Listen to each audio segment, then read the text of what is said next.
Right, why was that muted? When I clearly pressed unmute. Okay, you know what, we'll start again. Pretend this didn't happen. I can't be bothered. Anyway, hello there everybody. I'm not muted anymore, but you know what? I wish I were fucking dead instead. Fuck it. Who would that be better? Right. I was saying I am delicate because I'm not hungover. I'm hanging over. Okay. I'm not. Hungover suggests a past occurrence. Hung is a past tense, right? I am hanging over. That is what is happening right now. Okay. Went to the football last night. We won't talk about it. A 95th minute penalty against us. Not a penalty. No one in the world thought it was a penalty except that fucking referee, the cunt. And Ipswich, with their only shot on target in the game, stole 2 points from us. It's going to be one of them seasons. Brilliant. Anyway, so I decided to go and get exceptionally drunk, because fuck it. And I had a real blowout. I'll just say this. I don't know when I got home, because I don't remember coming home. I don't remember getting home. I don't remember going to bed. I barely remember waking up, and yet I'm sure I did, because here I am.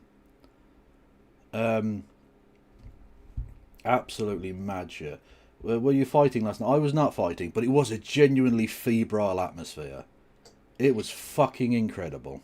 I'm not going to pretend to... I'm not going to tut-tut and be like, oh no, people were violent. It was fucking electric. It was one hell of an atmosphere. It was fucking mental. Anyway, loved it. Shame about having 2 points stolen from us on opening day. That's not ideal, but there we go. And then, yeah, I got very drunk. Again, I don't know when I got home.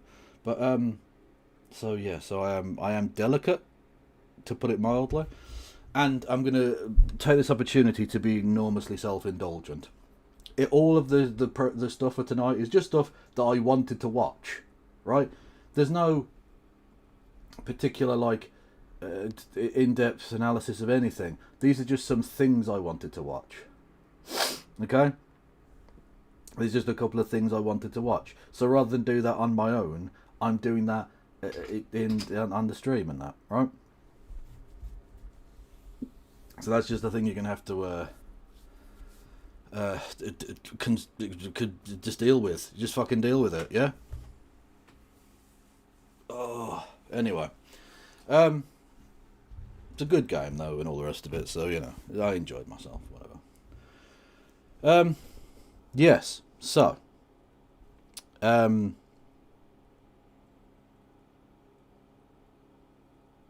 yeah, having talked about football, yeah. Having talked about football, the championship season, the kind of football league season, started sort of proper today, and we've already had a couple of genuine belters. I'm just going to call this oddly shaped football fans. This bit's just oddly shaped people, really. Where are we? No, there we go. Humpty Dumpty giving it large. He is shaped like Humpty Dumpty. Oiled like a baby otter. How is his head shaped like that? The shape of his head reminds me of that. What's the alien from Doctor Who? The one that runs head first into things. I don't know what the fuck it's called, but he reminds me of that creature. And yet he's technically, I think, Homo sapien. I think. I don't know. And then there's this. Just drink this in.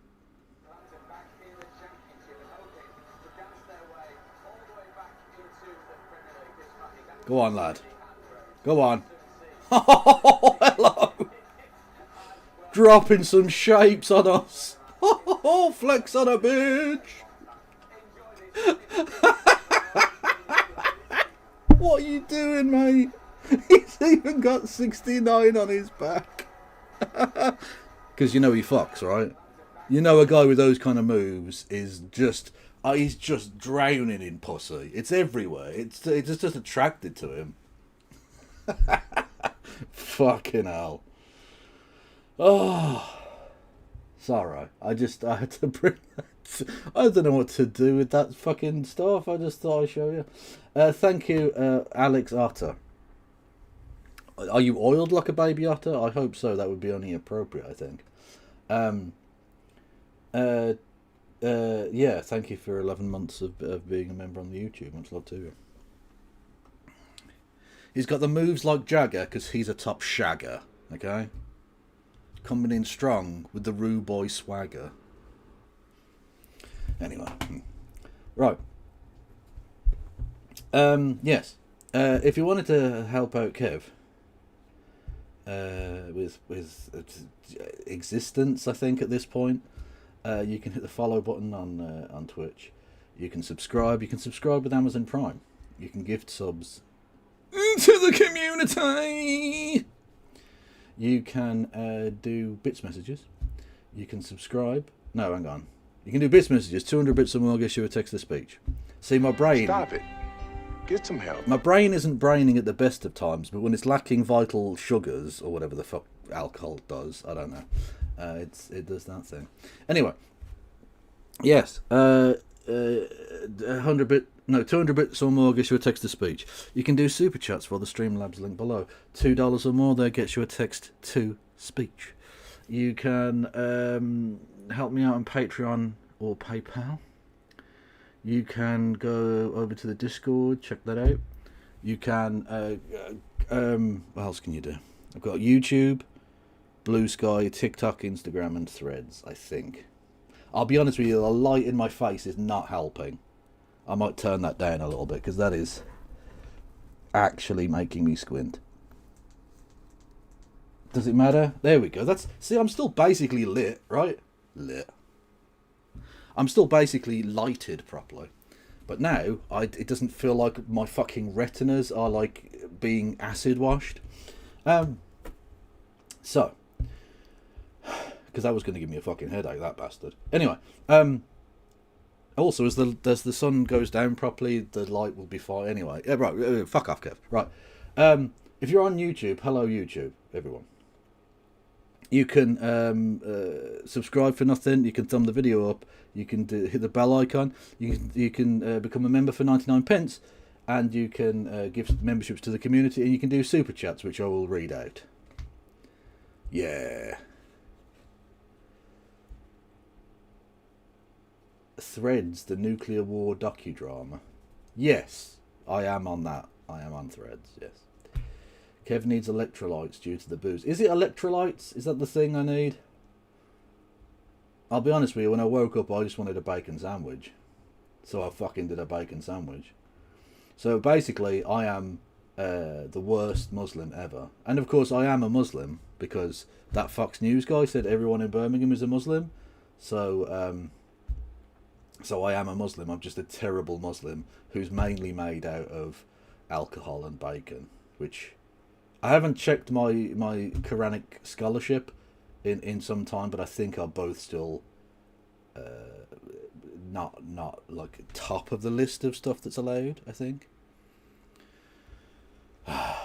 You need hydration. Well, that's true of always. I always need hydration because I am a human being who is mostly made of water. That is what we are.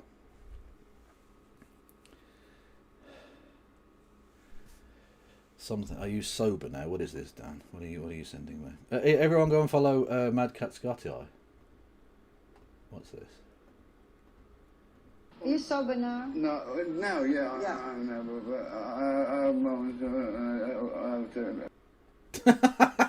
It's true. You know he's more coherent now. Like you can literally make more sense out of him now. Ozzy Osbourne. Thank you, Lord Fritus, for subscribing for 59 months. Like that. Stop it. Exactly like that. Get some help. Exactly like that. And exactly like Idiosyncrasy666 for resubscribing. 4 months with Prime. Absolute legend. Fuck yes. We're on a hype train. If we get to level 2 of the hype train, I will... who can I finger that's within easy reach so I don't have to move? Well, it's just me. I'm not going to finger myself. That's weird. I'll do that for free. On my OnlyFans. Actually, it wouldn't be free then, would it? Anyway, I don't know. I'll finger some. We'll sort some out. I'll finger someone. So bits and subs and all that shite. And we'll do something. Okay? We'll do something. Once Kev has some sleep.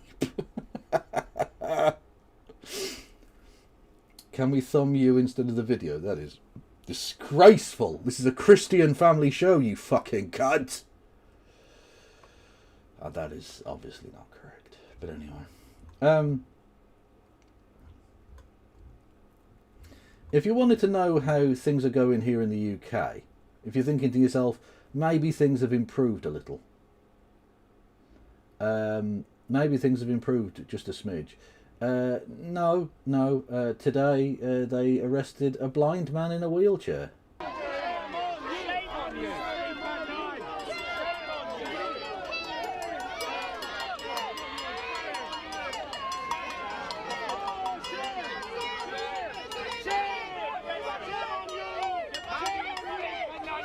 Because, apparently he's a terrorist. Apparently he's doing some terrorism, this person. Thank you to the police, who, honestly, you've done sterling work here protecting us from this clear and obvious danger to society. The Osama bin Laden of the 21st century. And I realised Osama bin Laden lived in the 21st century as well, but that's neither here nor there. So there was a campaign event. There was a protest, and the police decided to, like the brave soldiers they are, take on the terrorismos. As you can see, and now I'm only showing you this just to show you what was being said. Okay, I would never ever say any of these things. Okay, because that is terrorism, and you can and will go to jail forever. Right? But their signs say, I oppose genocide, I support Palestine action. Again, I am quoting these people. I am not saying this, because that is terrorism. You can get 14 years in jail. It's an outrage, right? It's a disgrace. I am wagging my finger vociferously at their terrorism. So I'm just quoting you. I'm just showing you what they did. These evil hooligans. Look at them. Look at them. It's like a fucking ISIS video. This is the absurd shit. This is the absurd fucking shit the government have now backed themselves into a corner of arresting these, like, just nice fucking people. This one's got purple hair. I bet they've got their pronouns in the bio and everything, right? Come on. You're arresting, like, the nicest fucking people as terrorists. The fuck is going on with you?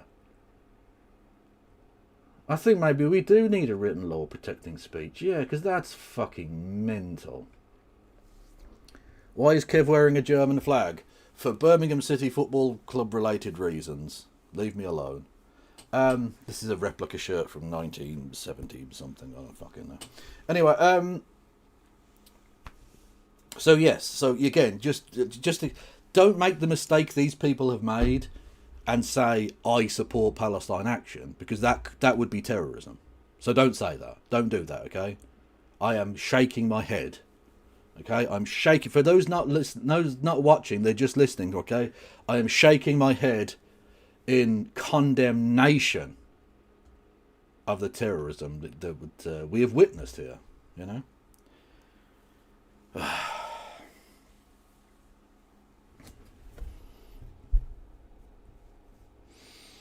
All those signs do look suspiciously alike. It's almost like they've been written in the same language. Suspicious. Anyway. Also, sorry, yeah, before I meant to mention this in the football bit. You know, in the last show, I talked about the Palestinian Pele, the Palestinian footballer, who was brutally murdered by the Israeli government for the crime of, let me just check, wanting food, which seems a bit harsh. Yes. Thankfully, I mean, I called for UEFA and FIFA to ban Israel from all competition. They've taken a slightly different approach, but they have addressed the issue by just mentioning in passing farewell to Suleiman al-Abayed, the Palestinian Pele, a talent who gave hope to countless children even in the darkest of times. So just farewell from UEFA. So you're not even going to... Look, you haven't even mentioned that he's dead, technically. You're just saying farewell. Look, what, is he going on holiday? Is he starting work in a different city? Look, you literally haven't even confirmed his death, let alone the fact that he was murdered by the government of a country that you accept as one of your members.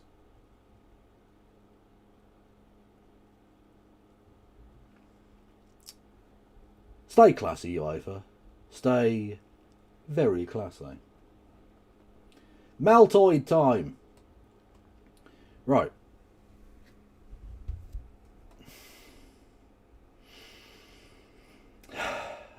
Yesterday, we watched some of these fucking melters, right? Pro-Labour Party meltoids. So we've got that, and then there's a thing later on which might be a bit more fun, but either way. On the drive to the football yesterday, I couldn't stop thinking about how much of a wanker Graham is. By the way, the top of is a guy called Graham from a channel called Different Bias, and the one on the bottom is called oh, sorry, hang on. No, Phil? No, which one's which? One of them's Phil and one of them's Graham. My brain isn't fucking working. Well, anyway, the top one. The one on the top is a prick, right? And I was just sort of thinking about that, and then I thought, we should watch more of that. We should watch more of that. So I found a different one, right? This was from 6 days ago or something. And they're talking about the Jombly Combly Concretes. The top one is Phil and the bottom one is Graham. Apologies. So Phil is the knob end, right?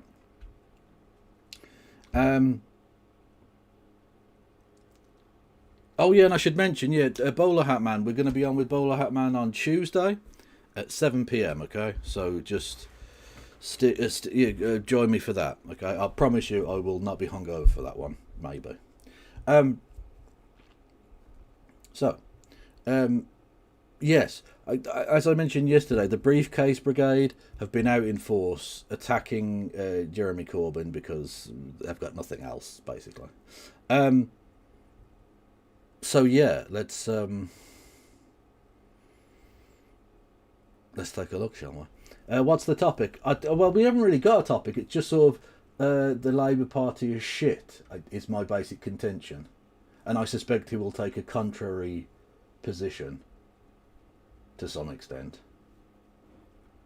Thank you very much for that, Antoli, for the £5. What do you guys think of Corbyn's new party beating Labour and Reform?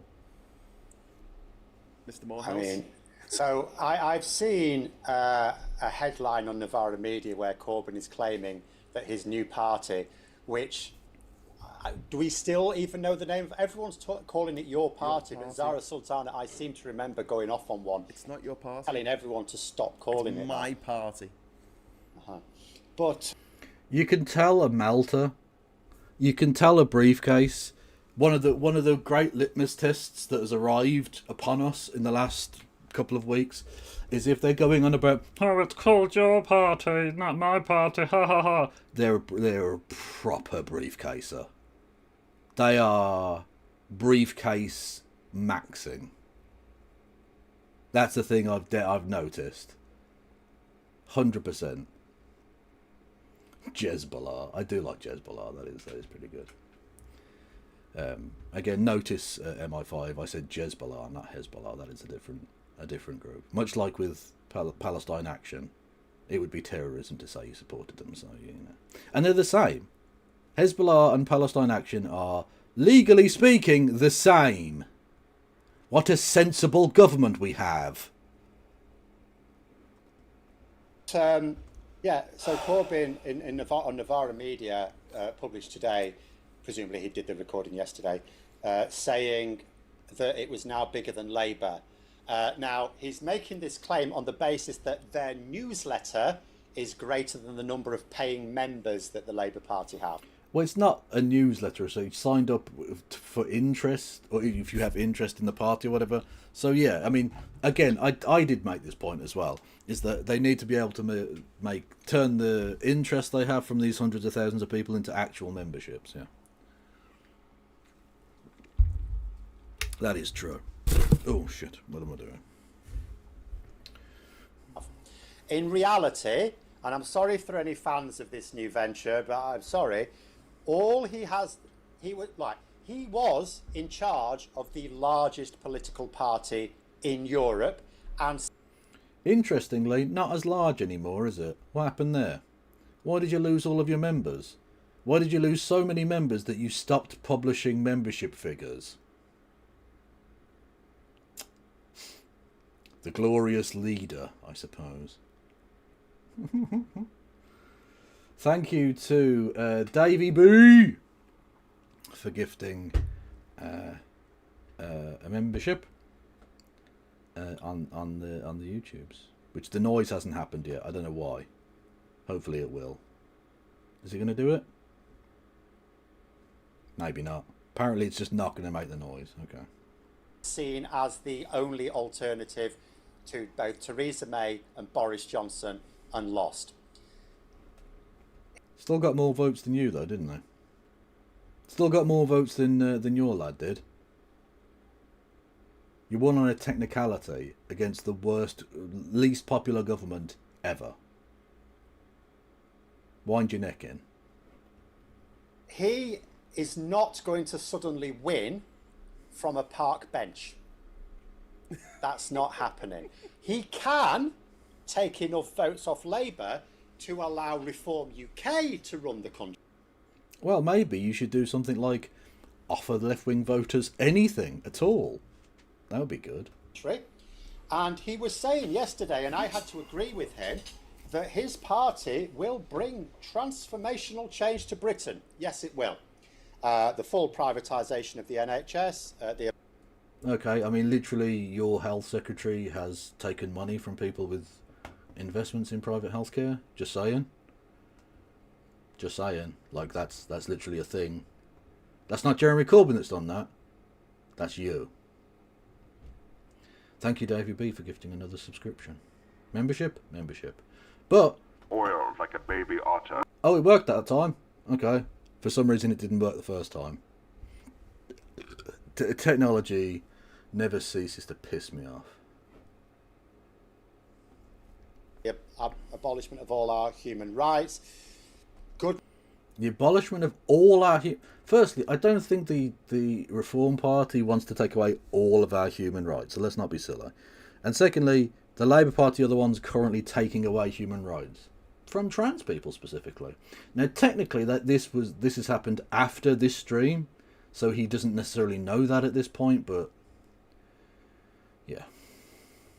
Goodness knows what else. Certainly all the workers' rights that Labour are currently getting through Parliament, gone. Which you watered down because private industry paid you to.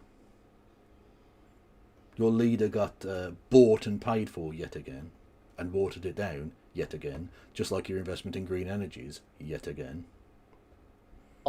We know that clean, secure energy, gone.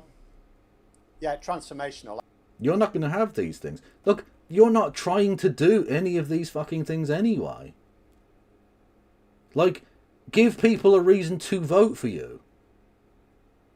Don't blame them because they're not going to, because your government is shit. This is such entitled wank. Look, no, we're entitled to your votes. You have to vote for us. What do you mean you're not going to? What, do you love Nigel Farage? You're so selfish. I just want to beat up some pensioners and, like, stab some disabled people to death. Can I not just eviscerate the lives of the trans people of Britain without you getting all selfish about it? Now give me your votes. That was a party election broadcast on behalf of the Labour Party. Well, I completely agree with him. Transformation. So they have... They You absolutely smug cunt. Look at that fucking face. You smug wanker. I've just made such a good point, I'm going to literally sniff my own anus now. Fucking hell, man. So people, have you ever met someone like this? It's fucking God Almighty's inexperience. He thinks he's so fucking clever. Enjoy your genocide, cunt.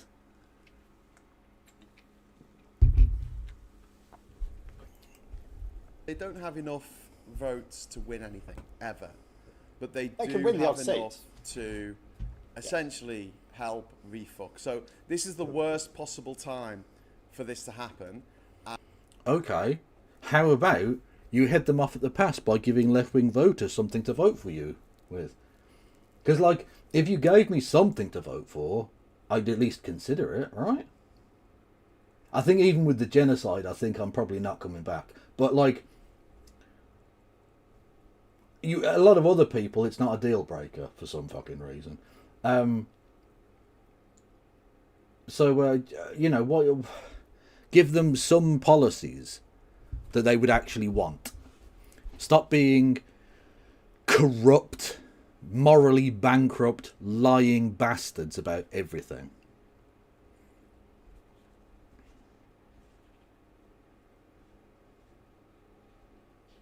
Enjoy your genocide, cunt should be Corbyn's party slogan. True, yeah. Yeah, fuck it, yeah, why not? And, you know, according to Tucker's law, this is the time, of course, they're going to do this.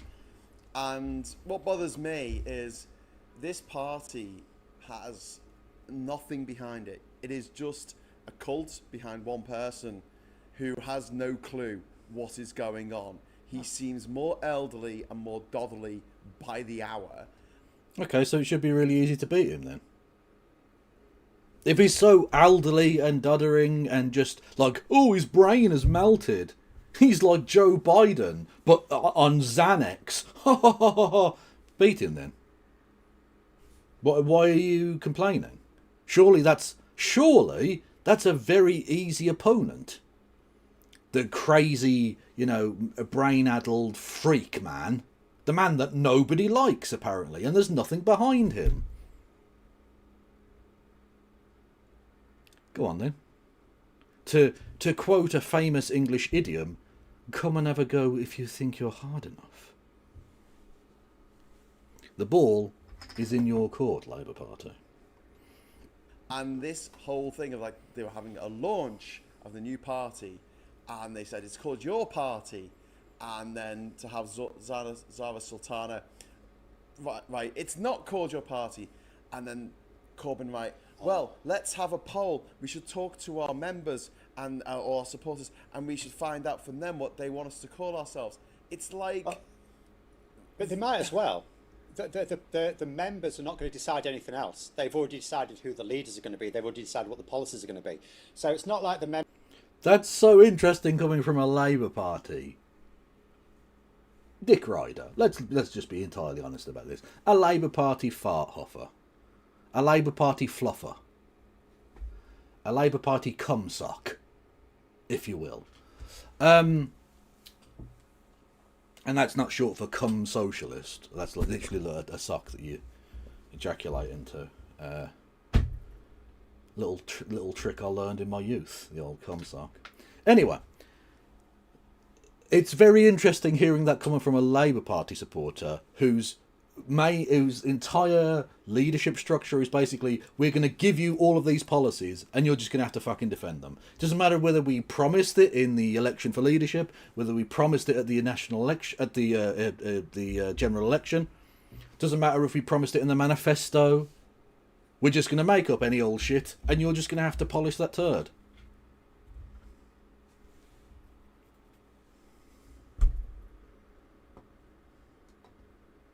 But, you know, having a democratic organisation that chooses even its own name is just too much. And this is why I'm so fascinated by this Corbyn party, whatever the fuck it's going to be called and whatever it comes of it, is that it's made the briefcases so angry.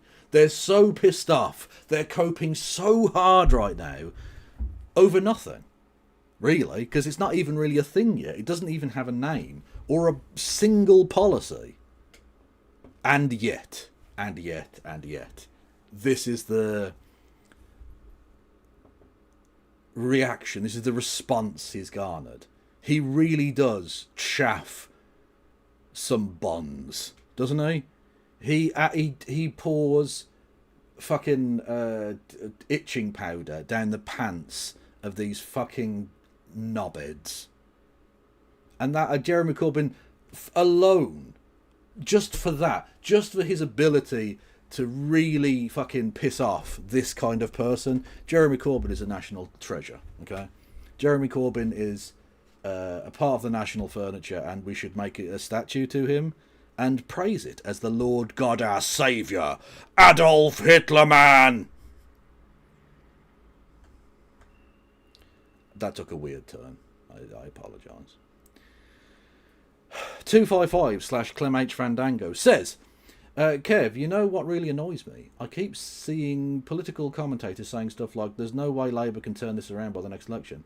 Yes, there is. There's lots of things they could do. It's just they're not willing to do any of it. Well, I think that's what they sort of mean, is that within the current paradigm of the system, there's no way this gets turned around. With the current leadership as it is, with the current Labour Party as it is, even if they change tack a little bit, even if they start saying things like, oh, I only said Island of Strangers as a mistake twice, once in Albania, where I handpicked only GB News journalists to travel with me to it. You know, that sort of thing. It's going to be tinkering at the edges. There's no way they actually fundamentally change what they need to fundamentally change to be able to turn this around. But that's a bit more wordy, so they just say there's no way they can turn this around. Because realistically there isn't. It's not going to be turned around. You can turn if you like. The Starmer is not for turning. And yes, I am comparing him to Margaret Thatcher. The members will have no say over the run of this party any more than Reform UK members do. They might as well at least choose the name. I still go along with Party McPartyface. It's not mine, but that's quite. Yeah, hilarious. Like that's That joke died a long time ago. Boaty McBoatface was genuinely funny, not because the name is necessarily particularly brilliant, but because of the campaign and the fact that it won, and the fact that it forced the establishment to have to show you that the democracy bit that they were trying to do was a sham, and that they really just wanted you to say, call it the HMS David Attenborough, because that's what they wanted to call it in the first place, right? So it was a fun idea. It was a fun idea that everybody liked, and then it died. And you knobheads are still doing, oh, Party McParty face. When actually what you are is Briefcasey McBriefcase face.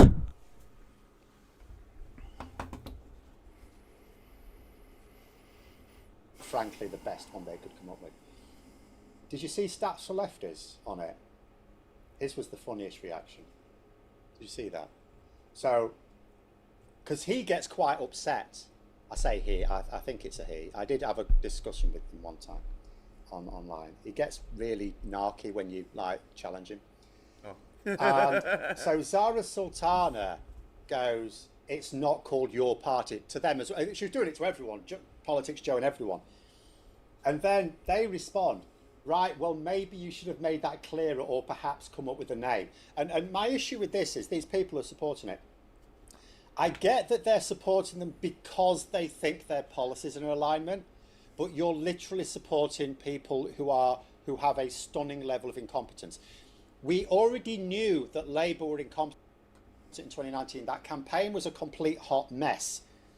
And yet, we also have to remember there were still organised people in Labour making it look better than it was. They put lipstick on the pig.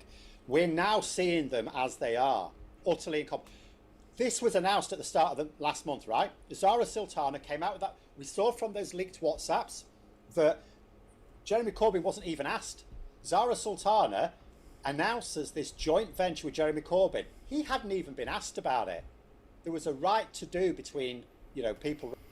It's interesting the forensic way in which he'll go about analysing the mistakes of Zara Sultana, and then completely ignore the fact that his Prime Minister had to basically completely capitulate over the disability cuts thing. Like, the level of incompetence to allow that to go to the fucking to go to Parliament for a vote is spectacular. The level of arrogance it showed on behalf of the Labour Party leadership, it was just staggering. And yet, we'll ignore that, and we'll just say these people are incompetent because the text messages, WhatsApp groups. They did a WhatsApp group. Oh, just shut the fuck up, man. Around Corbyn and people around Sultana. Because going, why have you announced this? You didn't even ask Jeremy what the hell's going on, right? So he's been bounced into this. Because he was too weak to say, I haven't agreed to this. Because of that, you can't have any sort of calling out of people who are in your cult. Then he's been bounced into it. So didn't he? Cult? Just having people you agree with politically and want to help is now being in a cult. So the word cult has lost all of its meaning. The briefcases have totally and utterly destroyed the meaning of that phrase now, and it's just anything that the centre-right of the country doesn't like. That's now a cult. Everything. Cool. Very cool. Want to do it by the looks of it, or if he did, he wanted to have at least discussed it. That would have been nice. So it was announced effectively at the beginning of last month. Then they had that official launch a week yesterday, wasn't it? It was Thursday before yesterday. So what were they launching? What did they launch? What did they announce? Because we know what sort of party it is. We know who's leading it. A website. All they had to announce was the name. That's the only thing we don't know about it already. We know everything about it. Their policies were written in the 19th centuries. That's fine. They're well established. What the fuck are you talking?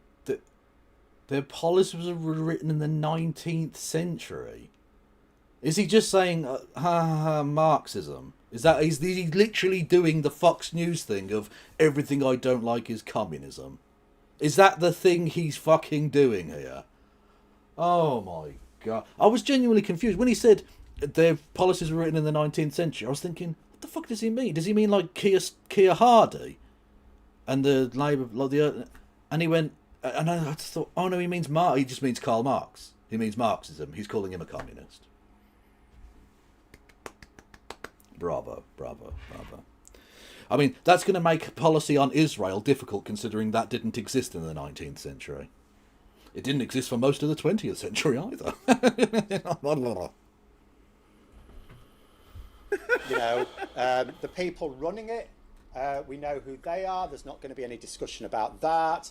We know there's nothing about this party we needed to know other than its name and maybe logo and what colour rosette they'll have. Why did They didn't mention any of those things. Interesting, the colour rosette, because that's the only thing that matters to you, isn't it? Just, I will support anything with a red rosette. Is literally this man's actual... When you strip back all of the nonsense and the fact that he thinks he knows everything and that he's an arrogant wanker, when you strip it back... I don't want to do this anymore! I really don't want to fucking do this anymore. I think I might have to change that. When you strip it back, when you strip back this man's politics, it's basically just red rosette good. That's it. Red rosette good. Everything else bad. It's pathetic that a grown adult would be this way, but that is who they are. And then we'll accuse everyone else of being in a cult, which is delicious. Thank you, Alex Utter, who says, just accept you are bald, Phil. It is an issue. It is certainly an issue. I mean, to be fair, the hair that he does have does look quite good. It's just not really enough of the surface area is covered at this point, I think. But the hair that he does have is nice, I will say that. Why does Sultana run for election on the Labour manifesto that she manifestly disagreed with? Because they're dishonest, these people. They know they... Unlike Jeremy Corbyn, unlike your current leader, who ran on a policy platform that he I don't want to do this anymore! Who then purposefully and openly disavowed it and said that they didn't deserve to win the last election, even though he stood on that manifesto in 2019. Your leader, your literal leader now, has stood on platforms he has subsequently disavowed. The unbelievable level of hypocrisy you have here. She was kicked out of the party. For fuck's sake. He has broken every pledge he has ever made to anybody. Every pledge in his leadership campaign, completely gone. Everything in the... Well, not everything, but most of the things in the manifesto, completely trashed. Virtually every promise he's ever made, he hasn't kept. If I were his wife, I'd be checking, for any suspicious bank account transactions to, young Ukrainian men, perhaps. Or to dating agencies. I don't know how he does his thing. I'm suggesting he's had sex with Ukrainian rent boys, because... obviously. None of these people could have got elected independently until they've built up enough of a name. So the reason she's doing this now is she reckons, particularly she's Birmingham, isn't she? She reckons Birmingham might not be great stomping ground for Labour, so she's got a chance of winning her own seat independently now. Why wouldn't Birmingham be a great stomping ground for Labour? It has been traditionally. Virtually every seat, every year of the past 50 fucking years has been Labour here in Birmingham. Why would they not be doing well here? Would it be the T-Rex-sized rats that roam the landscape? The landscape which is now a sea of trash. The fact that all of the fucking the libraries are closed, even more than they were under the fucking Tories. The fact that we're having everything sold off and a massive fucking council tax hike to begin with. I wonder why Labour aren't doing so fucking well in this city. And, you dopey cunts, she represents a seat in Coventry, which isn't desperately far away, but is in fact a different city and a different council area. But, close enough, I guess.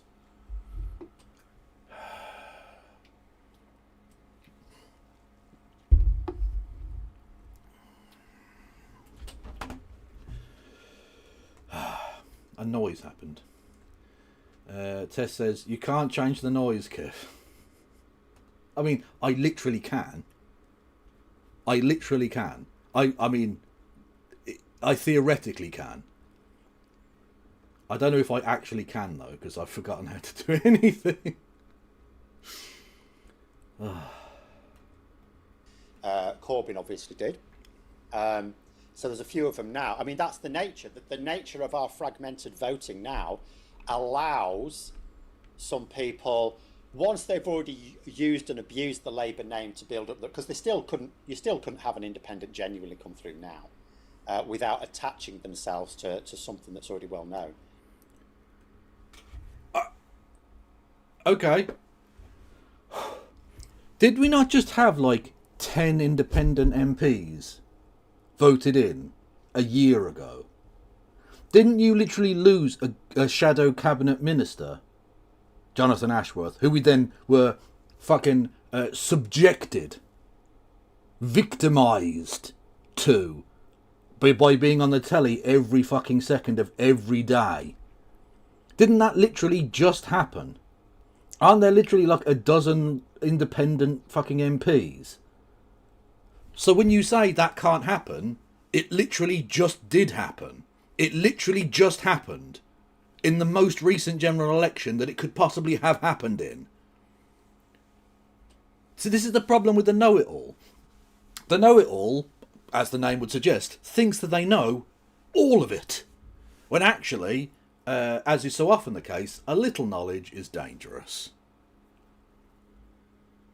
If he were a little smarter, he'd realise he wasn't that smart, and he'd shut the fuck up. Can someone please tell me these guys' names? The guy on the top is called Phil Morehouse. He runs a channel called A Different Bias.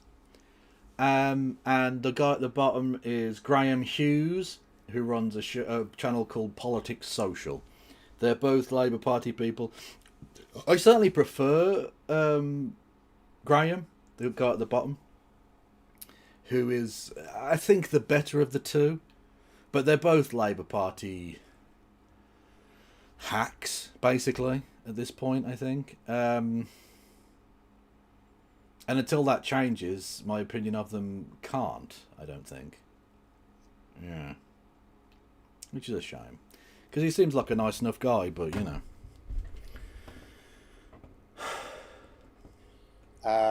But that's, you know, like the so-called Gaza independents, they still would have got nowhere without Jeremy Corbyn, right? So he's traded on. What are you talking about? What are you talking about? I mean, literally, that's the point I was making, is that those independents got elected. What do you mean they wouldn't have gotten anywhere without Jeremy Corbyn? They didn't campaign with Jeremy Corbyn.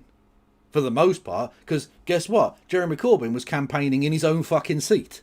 Now, were they politically associated? Did people think of them in the same kind of context? I suppose so, yeah. I suppose they did, because they're both pro-Palestine, anti-genocide people. Sure, they hold some similar opinions. But they didn't campaign together, they weren't a part of the same party. As far as we're aware, not a single penny of funding ever exchanged hands between any of these people. So, in what way did they rely on Jeremy Corbyn to get elected? Considering, I don't even know if some of them had met him at this point. What coordination took place here? Zero. Literally zero. You're making shit up.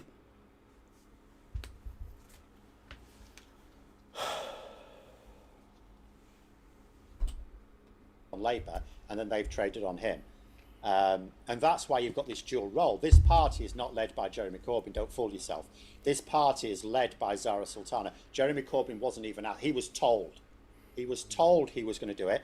Yeah. She's just using his cred. In a few years' time, when she feels it's in a decent enough place for her, he'll be allowed to go back to his allotment and she will just front it.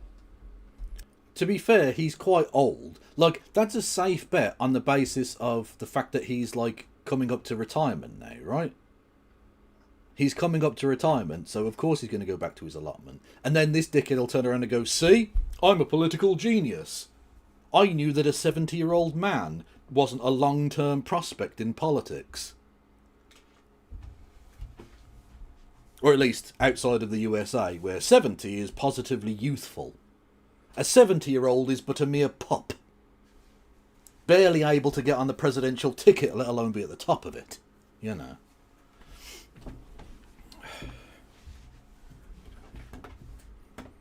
He's 76. Well, that's even worse then. He's 76. So he's actually closer to 80. So, I mean, realistically, I don't even know if he fights the next general election, even as an MP. Like, he's probably going to be involved, assuming he's still with us. Let's hope he is. But, you know, he's not long for this mainstream political world. He's 76. That's the kind of age you go to the Lords, and he's never, ever going to the Lords. I think, to quote the fantastic the thing that Percy Bysshe Shelley said of his great friend Lord Byron. Lord Byron, a radical fucking leftoid type guy, and a poet, and as a member of the House of Lords, he was entitled to be buried in the Palace of Westminster Abbey, in Poets' Corner, no less, along with the likes of, is it Shakespeare's in there and various other loads of fucking famous cunts. And someone said that they didn't really understand that you know, he wouldn't want that. And his friend Percy Bysshe Shelley, another fine writer in his own regard, said that if they tried to bury him in Westminster Abbey, his corpse would get up and walk out. And I suspect that Jeremy Corbyn was very much the same about the House of Lords. If you tried to take him in there in a straitjacket and fucking manacles and all the rest of it to try and force him into the House of Lords, he would fucking Houdini his way out of it and leave.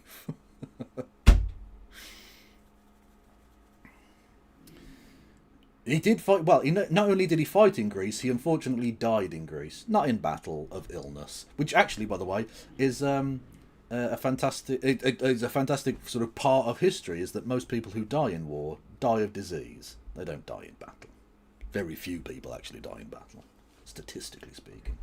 But yeah, no, Byron was amazing. Byron, actually, interestingly, as a member of the House of Lords, went to the House of Lords and spoke once ever in his entire life. And that was to stand up for some strike breakers, for some frame breakers, some Luddites. Now, Luddite is a good thing and not a bad thing. I don't have time to go into my rant. I don't want to do this anymore. Fucking nearly killed me. Right. Who were going to be put to death for daring to break some machinery. And he went up there and spoke and was booed roundly by his rich fucking fellow peers, and continued and spoke for, I think, 2 hours or something stupid, in defence of these people. And that was the only time he ever went there.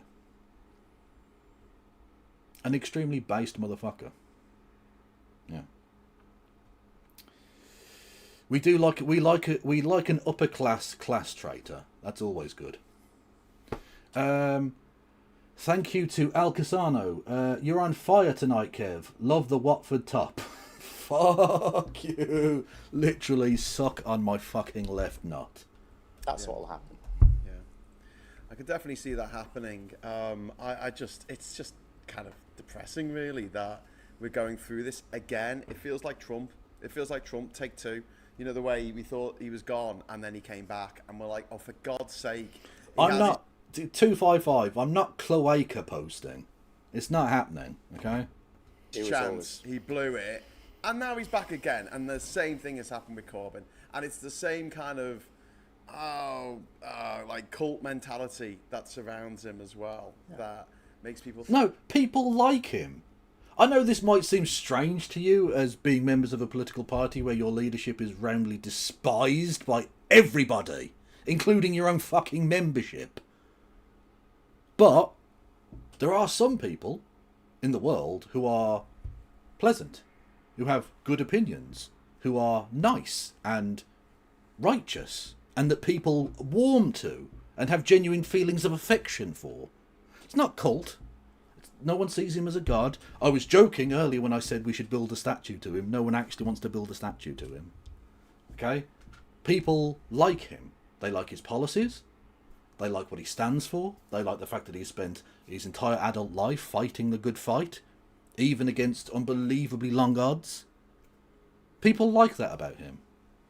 He's not perfect, but people are affectionate towards him. So even when he starts a new party, people are prepared to go with him because they know he has a good track record over the course of decades. Not a one-off, not one election cycle, not one news cycle.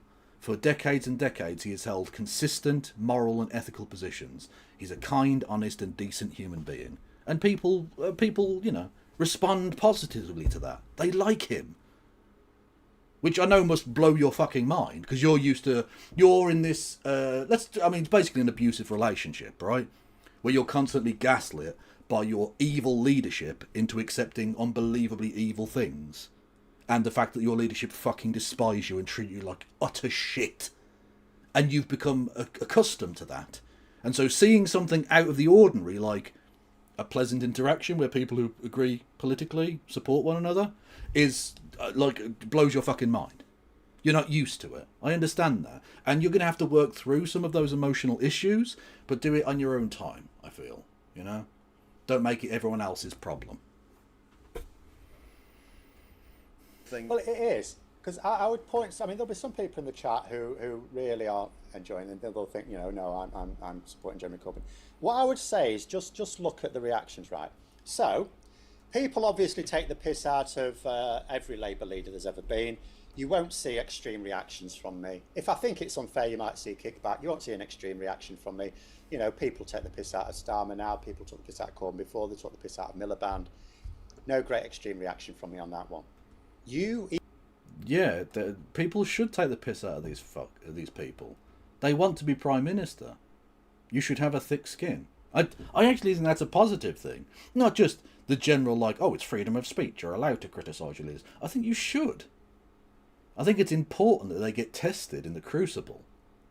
Not the theatre in Sheffield where they host the World Snooker Championship. Although, if they're also good, break builders on the bays, then I'm all for it. But that's not really what I mean by that. I mean in the metaphorical crucible of fire, where the pressure that people put on them tests them as human beings. You want people who are thick-skinned, who can take criticism and respond positively. Something that Keir Starmer has singularly failed to do consistently for quite some time now. Just saying. Even criticise them. You even point something out that is objectively true, like the fact all they had to do was say they can't even agree on the name of their party, and that's all they had to announce. Yeah. Something like that produces a massive backlash. Well, yeah, that's it. That's the sign. Okay, if they're so terrible, you should be able to beat them easily. Why are you fucking pissing your pants about it? If they're that inept, if they're that shit, if they're that pathetic and weak and discombobulated and Jeremy Corbyn's brain has turned into porridge, you should be able to sweep them aside with aplomb. Very easily. But you know that isn't true, don't you? You know that they are a very serious and significant threat to you. Because he's actually quite good at what he does. He's not the most charismatic man in the world. In many respects, it would have been nicer if we could have had Tony Blair's salesmanship and presentation with Jeremy Corbyn's policies. Then I think you'd have the saviour of Britain. Because he'd have won. That kind of charisma and charm and connectability with the good policies of Corbyn would have been an unstoppable freight train. But even though he's not the most charismatic, he's a damn sight more charismatic than the fucking charisma vacuum. The black hole of Riz that is Sir Keith Stonger, KC. Kind of a cult. You cannot even criticise the leader. I've actually had Corbyn fans, and I've just said to them, "Okay, you agree with him. That's great. Tell me 3 things you disagree with him on," and they can't. Jam. I think Jam is overrated. Not the band from the 1970s, I think they're very good. But I think jam as either a toast spread or a kind of sandwich, overrated. I like it in a Victoria sponge, I will say that. But jam, not so much on it. In its kind of more malleable forms, I'm not for it. You will not have me with jam on my toast. In fact, actually, I'm very much a kind of just butter on the toast kind of a man. Yeah, supporting Arsenal makes you fucking degenerate filth, so that's strike two. And 3, I personally don't wear a tie because I'm not very ambitious. So I think the writers at The Spectator can calm down about me, because I'm not overly ambitious because I don't wear ties, unless when I absolutely have to. So those are 3 things I disagree with Jeremy Corbyn on. Core ethical principles. Because they can't allow, because that's a cult, by the way. That is a cult. Yeah. Where you cannot actually, or if they try, it's because he's too honest. He's too honest. He's too. It's like going for the job, isn't it? That I'm too good for this job. Yeah. It's my modesty holds me back. Thank you very much to Antoli. We just say Anatole to begin with. I think some of his foreign policy was a little naive. That is true. If you want to actually get serious about it, yes, I think some of his foreign policy was a bit naive. I think he slips once or twice into a little bit of the America bad mindset. Now, again, he's not like tanky bad in that respect, but he does, like, he thinks, well, Russia is the political enemy, so maybe they're not so bad or whatever. Like, he's a bit... I found some of his Ukraine stuff a bit... Like, don't get me wrong, I don't think he's, like, pro-fucking Putin or any bullshit like that. But I think he was... I didn't like some of his response. I thought it was a bit cautiously naive, if that makes sense, really. Like, just calling for peace is nice, but in a situation where the war is happening is not necessarily entirely practical. Do you see what I mean? Like, just saying, wouldn't it be nice if there was peace happening? I mean, yeah, that's true, and I agree with you, Jeremy, but that's not the situation we find ourselves in. And realistically speaking, it isn't going to be for the foreseeable future. So what's the practical policy position the British government should have now and going forward? Just saying peace is good isn't a policy. Do you know what I mean? Like, so you can make criticisms of the guy.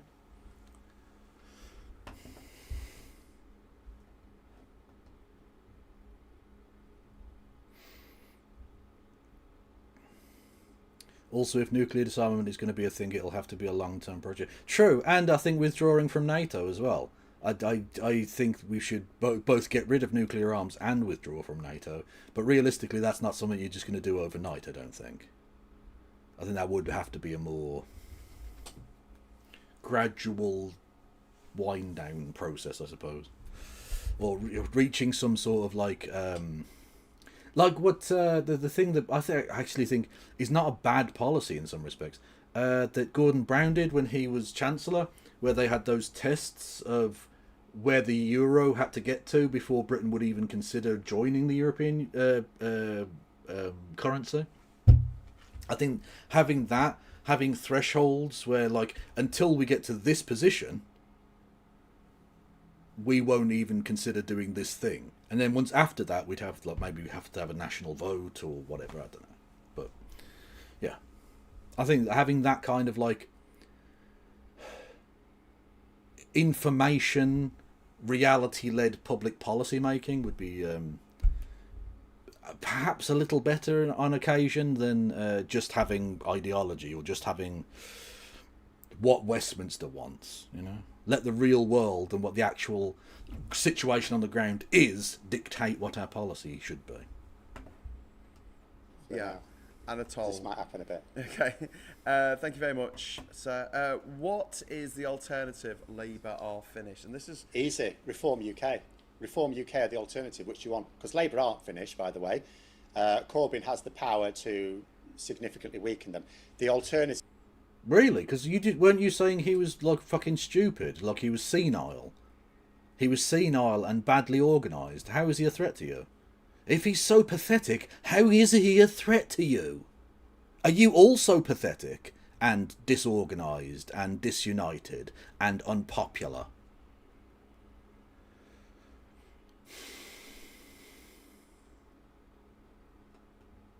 Is Reform UK. Pick your poison. Yeah. It's really that simple. But pick your poison. Because I'll tell you something. If at the end, now I've made it really clear, by the way, this is a problem of our voting system, right? Which you are the government and could change, but won't. So that's on you. It's now, the voting behaviour is so fragmented that the voting system cannot cope. But at the end of the day, Corbyn and Sultana aren't doing this to bring better times to Britain. They're doing it. They know full well that this is allowing Reform UK. Their aim is the I told... No. You, the Labour Party, are allowing Reform UK to form the next government. Told you so, Gambit. They want to say, I told you so, I told you so, I told... You shook off the fleas. Don't expect the fleas to like you. you so. I'm going to say this. And you're certainly not entitled to the votes of the fleas. Anyone who supports this venture is supporting Reform. And when Reform UK come in and they trash all your workers' rights that Labour brought in, they trash all the Sure Start centres that Labour are bringing back in, they trash work on clean, secure energy, which Labour are bringing in, all of this stuff, above inflation pay rises, all of this stuff, when that gets trashed... Your health secretary is currently calling on union members to cross a picket line. Don't fucking dare talk to me about workers' rights or above inflation pay rises, you piece of trash. It's your fault. No, it's your fault. You were a shit government. You have been and you will continue to be. You will rightly get turfed out. The people that come in after them are just whatever's left. I personally don't think Reform UK will get a majority. I may have to cobble something together with whatever rump remains of the Tory party after this. But actually, Phil, you are the Labour Party. You are in government right now. You have failed. This is on you. Don't pass the buck to the fleas, to the people who your dear leader said, the door is open, you can leave. Well, people left. They took his advice and they fucking left. You're not entitled to anyone's votes, okay? That's all I'm going to say. Because you ask what the alternative is, that is politics. Politics is about decisions. It's not about what you want, it's about what you least oppose. If you vote in a way... Jesus Christ, how pathetic. How broken are you by the fucking... the dysfunctional fucking abusive relationship you're in. Politics isn't about what you want, it's about what you least oppose. Is that the most you can possibly imagine politics to be? Is that literally it? Is that the best you can hope for? God almighty, this is sad. This is pure cuckoldery.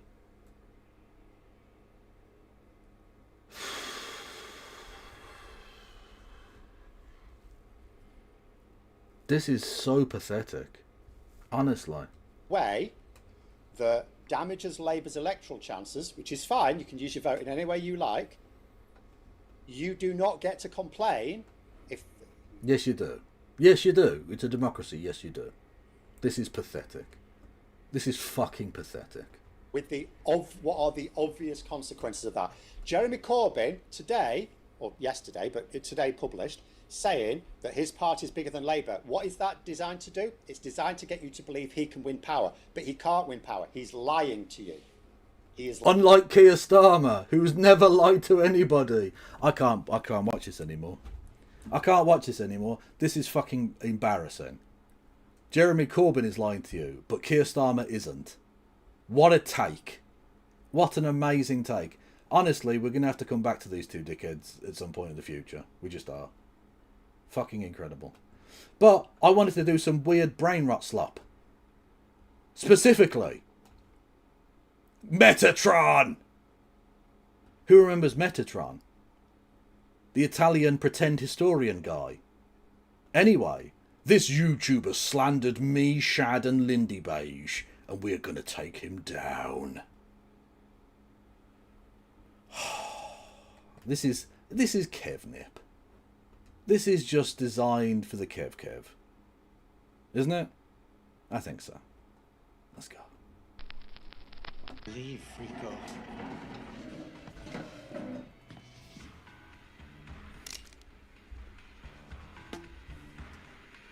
Take your shot, fun boy. You got me, dead bang. Take your shot, Freddy boy. Oh my god, you shit eater. You absolute fucking shit eater. Look at that smile. God, that's embarrassing. You got me, dead bang. Alright. Hey, number ones, welcome back to my channel. This is the Metatron speaking, and apparently we got a video dedicated to me and two more guys that I've never seen before. You've never seen Shadiversity before? You're in the history game. I'm surprised by that, I have to say. If that's true, that is surprising. And actually, both Lindy Beige and Shad are much bigger than you. And you're in the history game. Actually, let's say much bigger, much more well established. That's peculiar, I have to say. I swear, officer, they're medicinal. Shad has already posted his response video today, same time as me. You'll find a link in the description and pinned comment. Go check it out after you're done with this. Oh, who made this? I'm glad you asked. Oh, he was joking. Oh, okay. So I don't fucking know. He might. He's weird. I don't fucking know.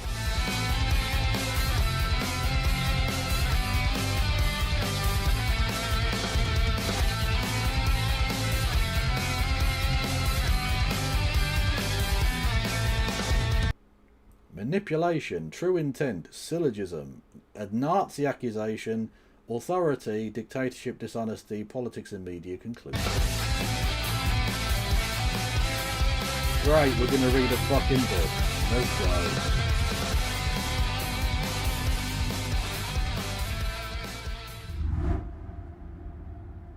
Freda is a 24-year-old YouTuber from Norway who makes videos about history and gaming. As of the making of this video, his social media presence is 2 YouTube channels, X, Blue Sky, Twitch, and Patreon. Alright, before I click, what do we think, guys? What do we think? Respectful, honest, decent, no logical... You're testing, mate. Al Casano, hungover Kev, the best Kev, more stamina than Ipswich. We don't talk about football, 'tis gay! And not in like a cool way, in a bad way. Fucking robbed, man. Bastards.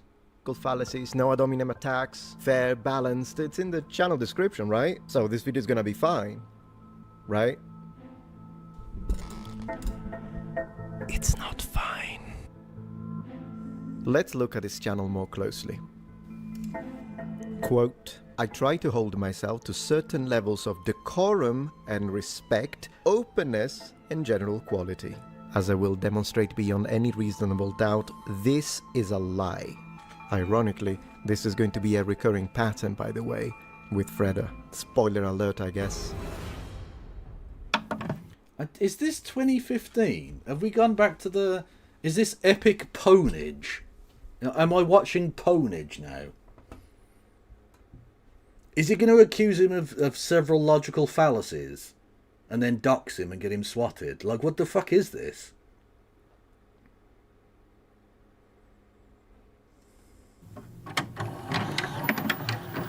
When I was younger, like most teenagers who were into fantasy and history, I was also into medieval history because it had knights and swords and all that cool stuff. Me too. In terms of actually learning about this stuff, I didn't really have much of an idea where to start. Enter youtube.com. The early algorithm and my more... Oh wow, look at the old layout. Ah, nostalgia. sword and HEMA-obsessed friends very quickly started serving me videos from seemingly knowledgeable individuals talking directly into a camera and occasionally showing off their swords. Then, as I began my undergraduate studies and started learning more not just about history but also about how history is written, I started getting bored with these videos, verging on actively disliking some of them. I started noticing that a lot of the channels often relied heavily on rationalization and logic, not on evidence or sources. This is a misrepresentation. All we do on this channel is use the sources. Of course, we also use reason and logic, he's correct about that, and there is nothing wrong with it. However, we read the ancient texts, usually in the original language, and have constantly actively discouraged people from using rationalization alone and to rely on the primary sources, material goods, literary and all other forms of evidence. Even a cursory look at my content would have revealed that fact. The funny thing is that I can already imagine. It's so funny to me that he's like, we only use the original material. No, what you have is confirmation bias. What this man does is just confirmation bias. And you can look throughout the ancient sources and find stuff that agrees with you. And he does. And that's like, he does stupid videos about like, oh, they had a black guy in a TV show. That doesn't fit with my understanding of history, therefore I'm going to rant about it. Like, it's entirely his, like, reactionary mind. That's all it is. You shaking your head because you already know this. Thus, it begs the question, is he misinformed or was this on purpose? You might hear them say something like, if they did X, then Y would happen. That doesn't make much sense, so they probably did Z. It's all argumentation and deduction based on what they believe, their preconceived notions, and their experiences. Yeah, that does happen. Provide a clip where I said that, please. This approach to history can very quickly become problematic for— No clip! No clip! Fuck. You are, honestly, you're the greatest historian ever. Metatron. Can we all agree Metatron is the greatest single historian in the history of mankind? Yeah? Yeah? Okay. For many different reasons, but with these YouTubers I think something unique starts to happen. When the so-called history that they teach doesn't have to be backed up or justified by its connection to the sources, and when their personal experience takes primacy, then they start to believe themselves to be far more knowledgeable and qualified than they actually are. Now, there is a lot to unpack here, including the obvious gatekeeping attempt. I'll get back to this later because I want you to focus on the next gatekeeping attempt. What are you what are you talking about?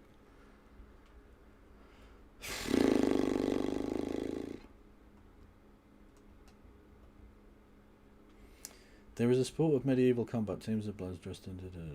It's pretty wild. Has some sort of historical value. I'm sure it does have historical value. Yes. Sentence. All of this, it's incorrect, but it's a build-up to the lie. Watch. They begin to quote-unquote reason themselves towards every answer.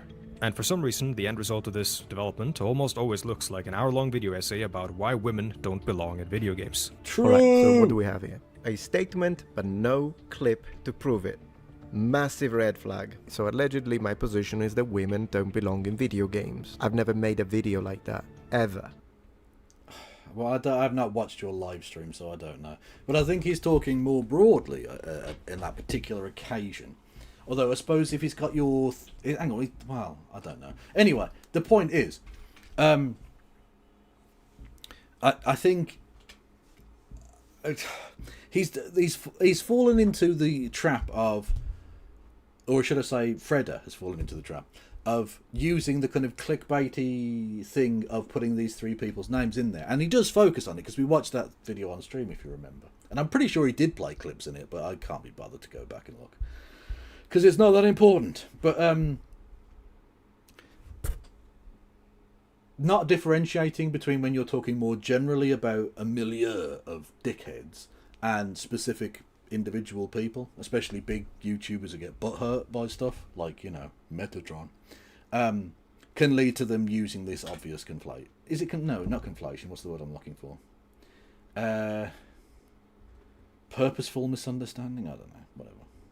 See, that's the problem. After a charged statement like this, what he should be doing, if he was intellectually honest, is producing a clip to substantiate the claim, where I say this, but he can't do it, because I don't hold that position. Did women warriors exist? Did female knights exist? Women warriors exist? Question mark. Women versus men. Whole truth. I mean, I've not seen those videos, but it wouldn't surprise me if you were pretty misogynist. Nor have I ever complained about women in video games, ever. He made it up. It's a lie. Alright. You did moan about black people in a fucking TV show, though. At least once, to my knowledge.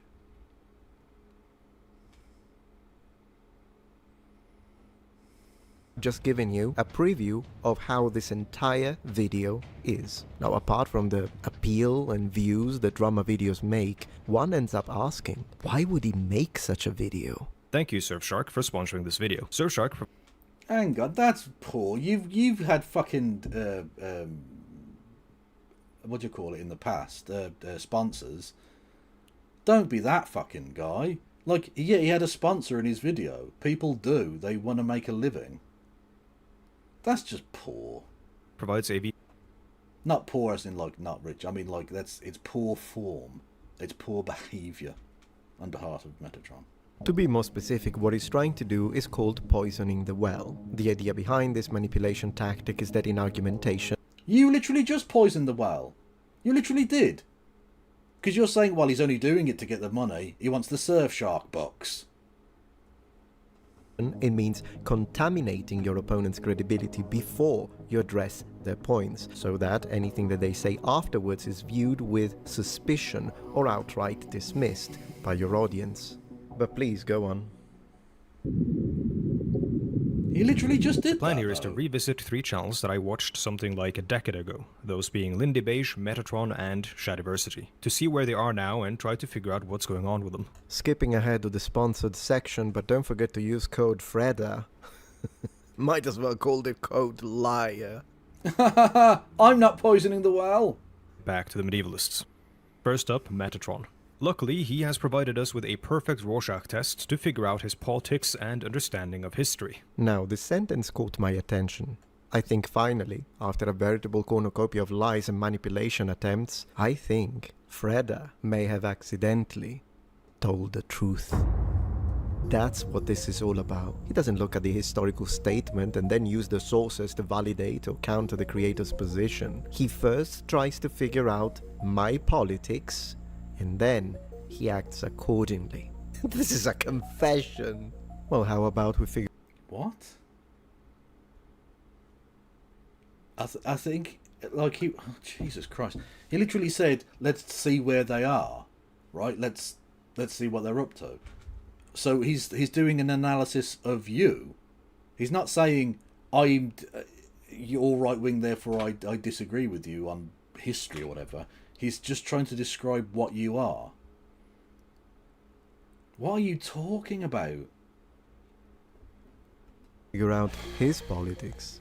On his X account we read, Marx had some ideas, with a picture of a gulag in the background. Right, but that's clearly a joke, because there's a fucking Kermit the Frog! And violates rules against violent speech. So he's saying that he is a frog who's been arrested and put in the gulag. What the fuck is this? Is the weirdest and shittest gotcha ever. I swear you can't make this shit up. On ProleWiki, the communist-Leninist version of Wikipedia, yeah, that's a thing, comrade. His ideology is listed as communism, Marxism. Well, will you look at that? I did notice an unusually high number of tankies in my comment section lately. Gee, I wonder why. Maybe there is a relation there. What do you think, detective? Any causal links? To be fair, the guy is far left, so I'd say far right, moderate conservatives, centrists, moderate left, liberals, libertarians. He puts himself as centre. That is very amusing. Progressives, we are all his enemies anyways, so he has plenty of choice. See, that's the difference between someone like me. If it's nonsense, I debunk it, and if it's correct, I'll say it. Regardless of the political positions the person making the statements has. In other words, I first look at the info and the validity thereof on their own merit. Yeah, I think we will go 1.25 on it, because he's a little bit boring. Then, if it's relevant, I look at the politics of the creator. Also, notice this. I'm clearly intellectually honest. For him, he has never... I'm clearly intellectually honest. No, I consider myself to be intellectually honest. I'm clearly, by some absolutely defined metric that I've invented or something, am intellectually honest. You know, intellectual honesty, that thing that one can measure definitively. Oh, this is fucking tragic. ever made a video to debunk someone on the left. Does that sound like unbiased academic neutrality to you? Just telling it how it is? Facts over feelings? More like Gulag over Stalin? Make no mistake. What the fuck is that joke? What is that joke? What? Oh, no, I'm not having this. That's awful. Now, okay, you want to call him a tanky? Fine, I don't give a fuck. That's neither here nor there, as far as I'm concerned. I expected that kind of childish nonsense. But what the fuck was that joke? More like Gulag over Stalin? What does that mean? That's not a play on words? What? I think it was a joke. Anyway, he laughed after it, so clearly he thought it was meant to be funny. Like he's cueing his audience that they should also laugh at this, so presumably he thinks it's a joke. But it doesn't make any sense. It's not... What's the punchline here? Oh, I mentioned Stalin. Ooh. What? Freda is a propaganda channel. Us with a perfect Rorschach test to figure out his politics and understanding of history. Was Nazism left-wing or right-wing? This question is a form of ahistorical syllogism. In my opinion, there are two major problems here. One, they use the American left-right dichotomy or political spectrum, and they forcefully apply it to historical European political regimes and ideologies. Two, they use 21st century political spectra and juxtapose them over 20th century politics. The core of his issue in regards to this is a phenomenon called presentism, though he doesn't use that word because it's a word an actual historian would use. A word an actual historian would use. Oh my gosh, what a sanctimonious narcissist. Mate, you literally kicked this off by, we read the sources, usually in the original language.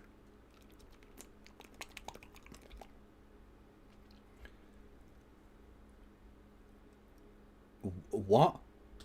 The idea that you're going to have a go at anyone else for being sanctimonious is a special form of hypocrisy. Bravo. Freda's argument, Metatron doesn't use the word presentism, real historians use the word presentism, hence, Metatron... Well, I think he's just saying you're not a historian, because, not to put too fine a point on this, you are not a historian. Is no real historian. Point the finger and mock. Let's take this at face value. Regardless of my phrasing here, my point is conceptually accurate, even if I don't use the term presentism. But you see, that doesn't matter here, because Freda wants you to believe that if you don't use a particular term, your entire argument is invalid. Well, yes and no. I don't even think that your point is particularly valid, because even if you want to say describing it a certain way in a modern context as left or right or centre or whatever doesn't quite do it historical justice, is a different thing than what were they considered at that time. Because at that time there was definitively a position, or series of positions, that people who ascribed National Socialism to themselves held. And they were almost exclusively right-wing positions. Very far-right positions. That was exactly how this was understood within German society and within broader European and world society. There's no question here. There's no discussion to be had here. It's not an interesting historical area of study. They were very right-wing. They called themselves that. Everyone else called them that. They were understood to be that. They were right-wing. Very clearly. As stupid as that sounds, do you see how weak of a line of argumentation this is once you actually look at it? And pardon me if I indulge, but this type of argument is not what a real historian would use. He's not even trying to refute the point. He's trying to establish dominance, and in his mind, intellectual superiority. It's a narcissistic cry, and it's easily identified and refuted. But I don't even need to do this. Why are you talking? And, you know why? Here is one of many examples directly from a video posted 1 year ago titled "Why Did I Do This to Myself?" on minute 441. And he brings forth constantly is that of presentism. I do use the word presentism all the time. It was another lie. I'm getting embarrassed for him. Well, I don't know if it's necessarily a lie. He might not have seen that video that you did a year ago. Okay. Instead, he calls it an ahistorical syllogism. Presentism is a complicated subject, and there's varying definitions and ways to use the term. But one use of the term is to describe the way in which the present exerts pressure on the historian's construction of the past. Anyways, let's go into the ahistorical syllogism, because in fact, it was a very apt descriptor. While it is correct that the word presentism would have also been appropriate in this case, they are not the same. I chose this word specifically in my script because I thought it fit better with the point I was trying to make, and it was useful when conducting an analysis. A syllogism is a type of logical argument that uses deductive reasoning to arrive at a conclusion based on two premises. It's a foundational concept in classic logics, especially in Aristotelian logic. Syllogisms are at the heart of deductive reasoning. If the form is valid and the premises are true, then the conclusion must also be true. So when he accused you earlier of trying to use logic and reason to get your historical understanding, and you said, no, we don't do that, you're now just saying, no, we do that. That's exactly what I'm doing. Okay. However, we need to be careful because a syllogism can be logically valid but factually wrong if the premises are false. An example would be, all fish can fly, a salmon is a fish, therefore a salmon can fly. The logical form is intact, but the major premise is false. So, in this context, a ahistorical syllogism would imply a syllogistic argument or line of reasoning that fails to consider or is indifferent to the historical context of the ideas and events being discussed. In essence, what I was suggesting here is that we have to be careful when using a form of reasoning, even if it draws... This cunt is putting me to sleep. Do we have anything else? Because I don't even care. Like, I need... Where's the spice here, my man? Come on. Bring the heat. This is fucking... look, I need to be kept awake here. Kev, are you an historian? Well, not professionally. No. But I am... I have an education, if that helps.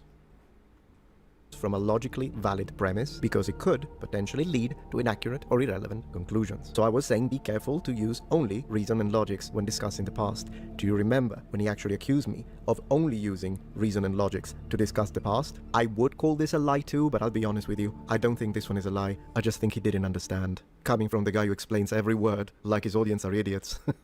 Case in point.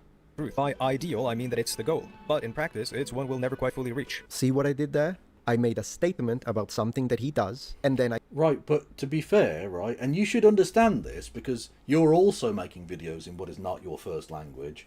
Presumably, he, as a Norwegian, is very aware, if that, of the fact that maybe a lot of his audience might not necessarily always understand English perfectly. So if you use a word... No, ideal is not a particularly complicated word. But even so, at best it's, an overreach in this area, but it's to try and explain things in a way that is communicable to people who for whom English is not their first language. It's inclusive, which I know is something you don't like, but that's why I think they're doing that.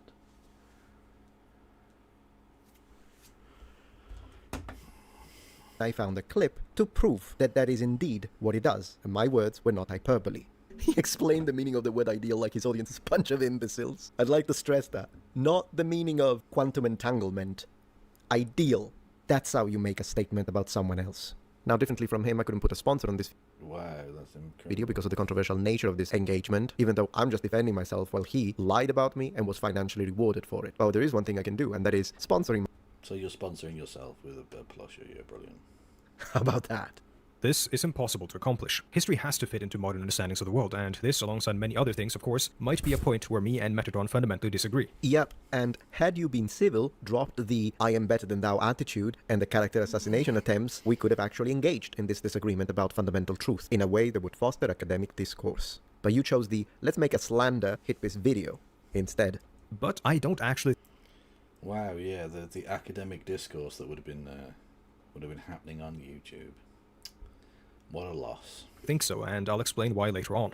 To close off this point about history being a conduit between the past and the present, let me quote American historian Hasok Chan. Yeah, let's not, considering the fact that he's going to use now a very... Yeah, let's not quote a historian saying something. No, let's not do that. He's the best historian ever. He's the best historian ever. Okay? Let's not listen to the bit where he quotes a historian saying a thing that might be, pertinent or interesting. No, let's not bother. Genius.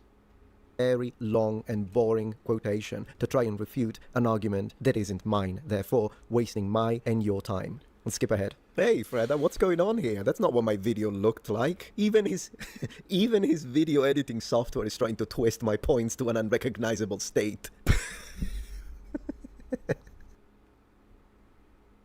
What the fuck? Yeah, his video editing software, it might not be great. Is that funny? Okay. It's definitely not this funny. Overlap neatly and perfectly with 20th century European political... So it was literally just like 1 second where it went a bit shit and then carried on. Was that real? That was your dunk, was it? This is fucking difficult to watch, man. This is awful.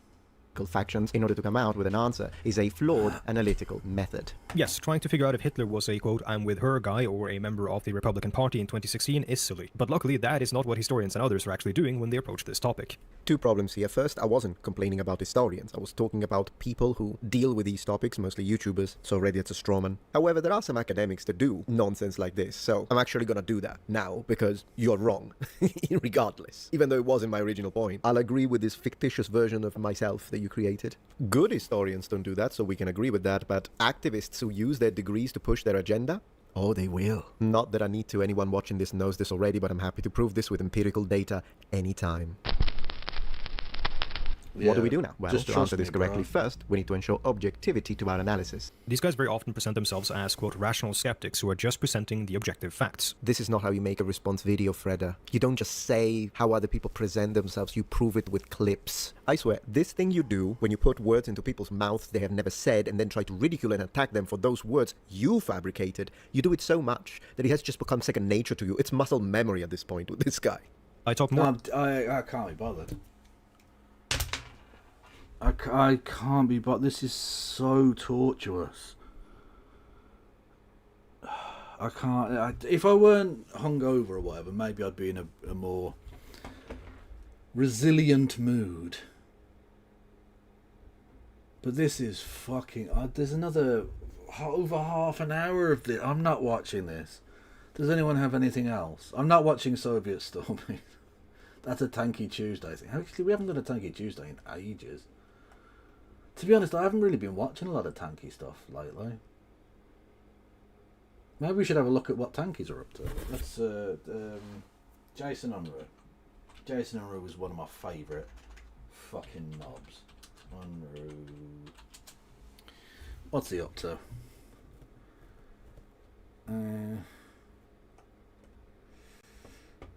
The 500,000 killed per year?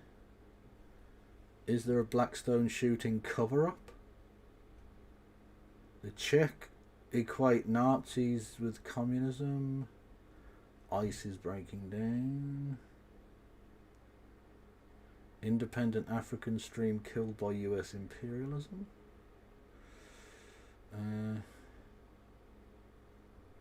Is there anything particularly interesting? Left and right authoritarianism, same thing, question mark. Let's have a look.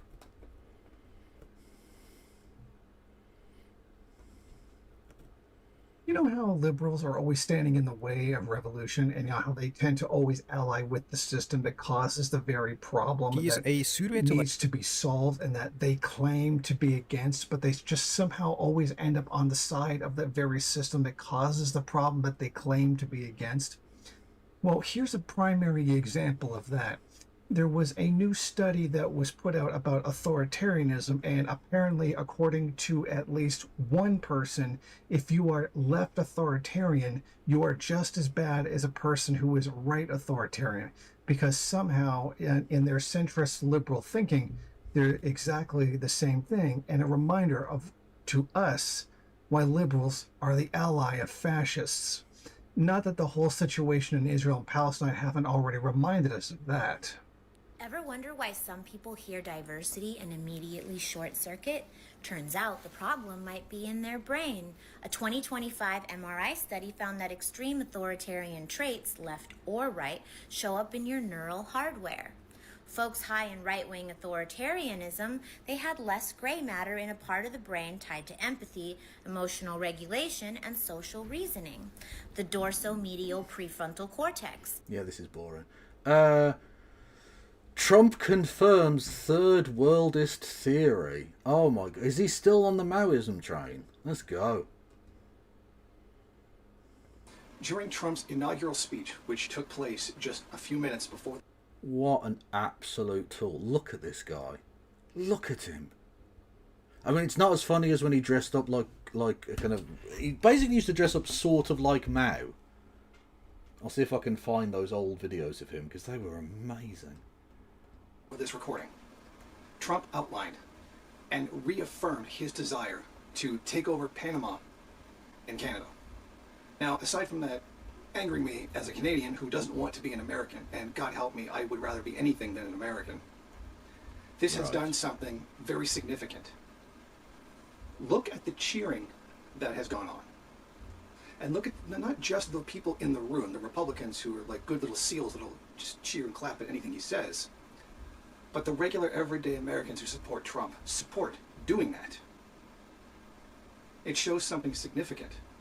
Imperialism is in the heart of the American people, whether anyone wants to admit it or not. They are intrinsically imperialist and need to be gulagged. We need to gulag 330 million people immediately. As much as a lot of leftists like to claim it's only something the elites want, the third world is wrong. The first world isn't bought off. They're not pro-imperialist. They're not in line with imperialism. Here you go. Right there, in front of the world, you've got all of the Trump supporters, enough to have gotten him elected democratically, saying they support those invasions. Now, part of third worldism is acknowledging that the first world is bought off with the spoils of imperialism. They use that to raise the living standards of the people domestically so that they have enough so that they won't rebel, which keeps indicating being true with America. No matter how much you take away from the people of America, they're not rebelling, and they're not going to rebel. In fact, they're more likely to shoot up a school than they are to shoot up a government building. So there really is no denying it at this point that first world people are bought off. And not only are they bought off, they are pro-imperialism. It's in first world people themselves. It's right there as a part of them. So it's not like conditions or anything. It's not the system. No, it's what, there's something innate about Western people that means that they do this. I mean, is he ironically, is he actually just being like, is he being, I don't even know what to say, anti-Western racist? Is that a thing? I don't know. I don't know what this man is. God almighty. What a fucking freak. Where's his old fucking Mao suit videos? Give me the fucking Mao suit, dickhead. He hasn't deleted them, has he? Or was it just so long ago that I have to scroll back a lot? I don't know. Now, you can even extend this further into all the people that have been very happy to watch the genocide go on in Gaza and watch the Palestinians suffer. And every time there's a new war that comes up, you know what, every time they need a new war and they need a new life for it, the American people go for it every single time, without fail. No matter what happened after the Iraq war, and people saying it was based on a lie, we're never going to fall for this again. They still do. Every single time, hook, line, and sinker. They still go for it. They go for it because they want to believe it. They're not even questioning it. After they themselves have already admitted that they lied, that powers that be lied to get them into the Iraq war. And they hate George Bush for lying to get into the Iraq war. They learned absolutely nothing. Nah, the American liberals have reinvigorated. What's the word I'm looking for? They've basically whitewashed George Bush now. Apparently he's fine. Apparently we just need to be cool with him because, like, Trump's the real bad guy. We just need to be angry at Trump and nobody else ever. It isn't a systemic problem. It's just Trump. Fucking hell.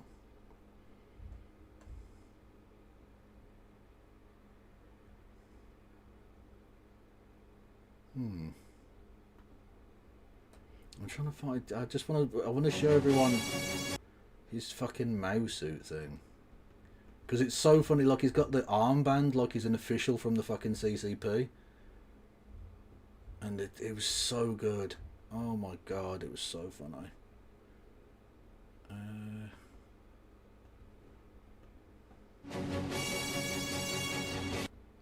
This is mutated. It's the... Shut up, you cunt. Introduction to dialectics. This is probably the least interesting stream ever now because you're just watching a man scroll off screen.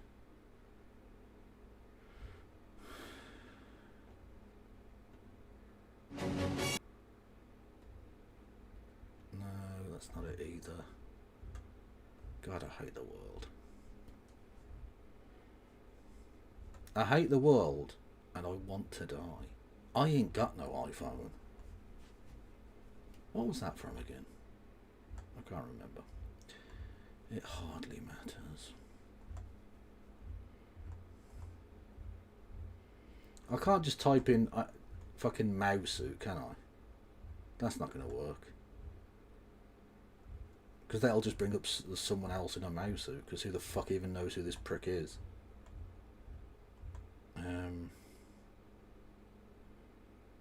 Childbirth is porn now is literally the name of one of his fucking videos.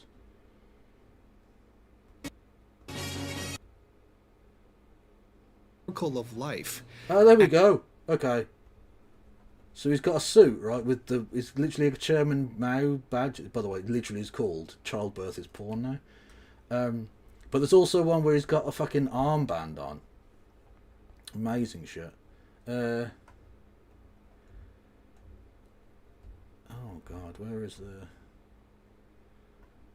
Maduro confirms secret negotiation. He really is a fucking sight, this lad, isn't he?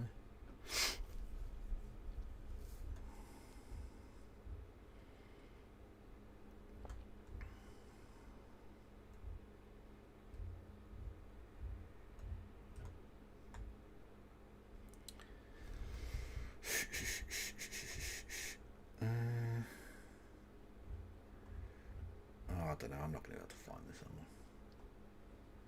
Should we see what Haz is up to? Fuck it.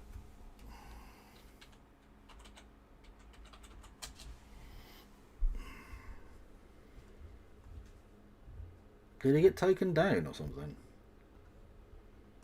Infrared channel? No, there he is. Okay.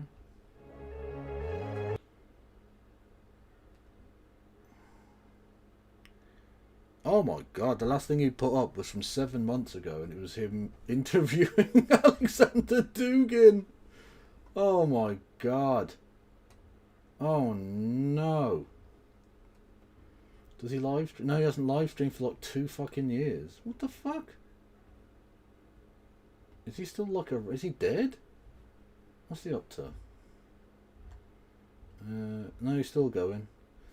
On the road to Karbala. Chants, murals and monuments, the spirit of Gaza, blah blah blah. It was a great honour to meet Sheikh Hamam Hamoudeh on behalf of the American Communist Party. Oh God, he's with jabs and ankles.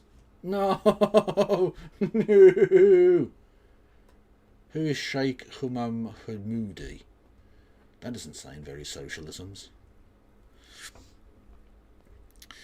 Hamid Hamoudeh is one of the most important figures in Iraqi politics. He's a member of the Council of Representatives of Iraq, representing the United Iraqi Alliance. Hamoudeh is a leading member of the Supreme Islamic Iraqi Council. Right. I don't know who the fuck he is.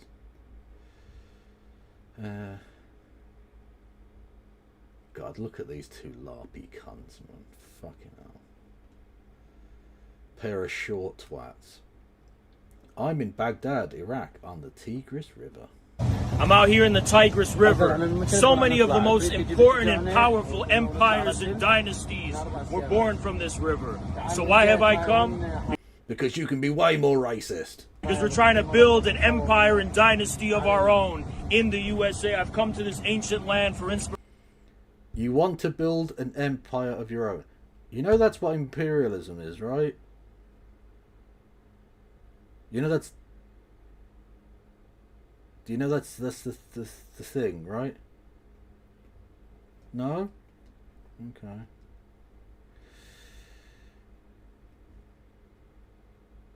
What are tankies? Why are they like that? Okay. Hacky? Over on the Deprogram, a podcast I run with Second Thought and Yugopnik. To quote our favorite authoritarian GT, have these gentlemen ever seen these nuts? Intro topics, history, memes, and me being perpetually tired, all of it is at your disposal over on the links in the description and pinned comment. This video is a companion to our recent episode titled Tanky Discourse. Go check it out. Alright, let's get into it. Tanky is a term you hear thrown around a lot, but it seemingly doesn't have any meaning. The quick summary is, it doesn't really. Yes, it does. Obviously it does.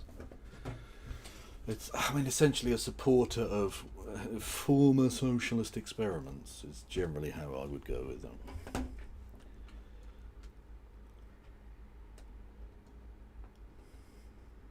Well, you're just talking like a Mongoloid. I don't give a fuck. I am a Mongoloid. In my heart, I'm a Mongoloid. That is what I am. Oh, this is the one where they take the piss out of England losing to Italy in the Euro finals. I'm not happy about it. Football hurts. We are a ward. That is what we are. Yes, we are that. We are 100% that. That's not something to be proud of. It is something to be proud of, because the Mongols are the ones who created civilization. And you created nothing but barbarism. You're the fucking barbarians. You destroyed the treasures of mankind. The Mongols only united it. What the fuck do you know about civilization? What the fuck do you know about pride? What the fuck do you have to be proud of? Except looting, genociding, and destroying the cultures and peoples and wealth of this world. What the fuck do you know, Cans cuck? Well, you're the one here chipping out, so... I am chipping out, bitch, because I'm a fucking human being. And you're a little soy boy cuck, little bitch. To be fair, the British have mostly destroyed things. That is true. You don't know who the fuck I am. No, I see you. I think you're a Mongoloid. That's what you... I am a Mongoloid. You're right. It is what I am, and I'm proud of being that. Well, it's an anthropological term. It doesn't actually mean Mongol. Oh, so what's your fucking point? You ugly, disgusting, fucking ugly, disgusting, fucking barbarian, smelly piece of shit. You want to talk racism? I can be way more racist than you, Angloid. I can be way more racist than you, Angloid. Honestly, one of the greatest sentences ever uttered, I think. What fucking civilizations did Angloids ever fucking have? It needed the Romans to fuck all of you in your ass to give you any civilization. Oh, you no! Your own.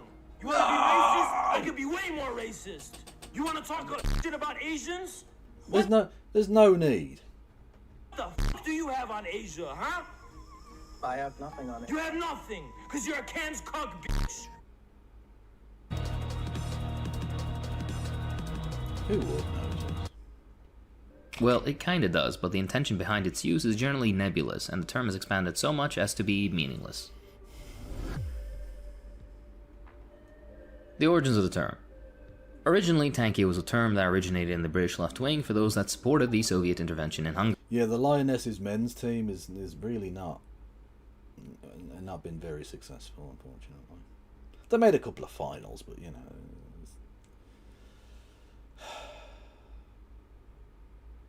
Great. The intervention is a huge topic in and of itself, so take a look at the history of the working class movement in Hungary for a deeper dive. TLDR, it's far more complicated than libertarian socialist uprising or complete fascist takeover. Regardless, neither that Hungarian Republic nor the USSR are with us today, so why is the term still used? Because people still support that shit and would happily support it if it happened again. Like, regardless of what one thinks of the Hungarian uprising, what was definitely not legitimate was the Soviet Union driving its tanks in and killing people.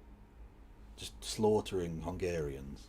That wasn't cool. Hot take. I don't think it's okay for countries to just roll in and slaughter everybody and force a government on people. Call me a crazy socialist if you will.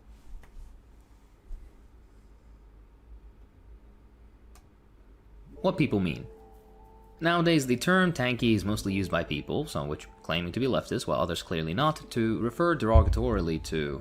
Well, here's where it gets a little more complicated. There are a few topics.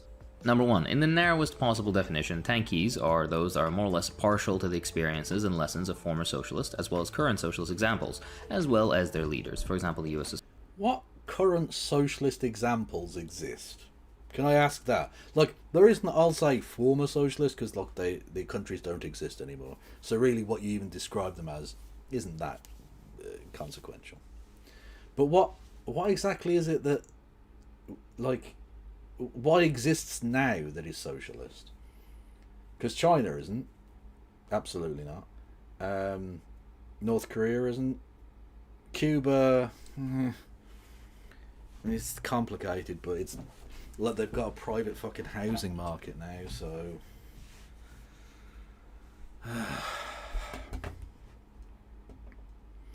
Hakim called North Korea a good working model of proletarian democracy. Oh, what a knob. Honestly, what a knobhead. USSR, Cuba, Vietnam, etc. Number two, slightly broader, a tanky is anyone who defends or more... Well, you might argue Rojava, although I don't think that's probably true anymore. But regardless, I don't think that Mr. Stalin lover, and I don't say that jokingly, or I don't say that incorrectly as Metatron did. This guy literally likes Stalin and thinks Stalin was a good person. Okay? I don't think our friend here who likes Joseph Stalin is necessarily going to accept Rojava as an example of socialism. I think he would gulag all of those people too. His avatar is a Lenin silhouette. That is literally true. Although one does have to be careful with something like that. Now, in his case, he does like Lenin, so it's not a problem. But in certain cases, people will use an avatar, even if it's someone they don't like. Like, for instance, right? My opening bit tonight was this, right? So that's me jokingly referring to myself as looking like the famous picture of Che Guevara. Now, Che Guevara, I think, is a much misunderstood historical character, and I don't dislike him. Certainly not. But there were issues with the guy. He was problematic to a modern eye. So people like comparing themselves or doing memes or having an avatar that's a bit weird, you know. Like I've on YouTube, on Twitter, sorry, I've still got me as Luigi as my avatar, and I don't support the killing of CEOs. That is bad. For those watching, I'm shaking my head in disapproval of what Luigi Mangione did. Okay? Are we all clear?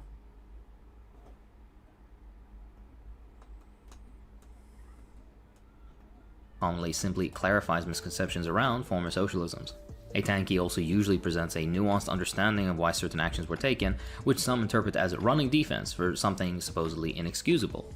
Number 3, broader still, as a catch-all term for Marxist-Leninists and adjacent ideologies, which usually encapsulate support. What is this?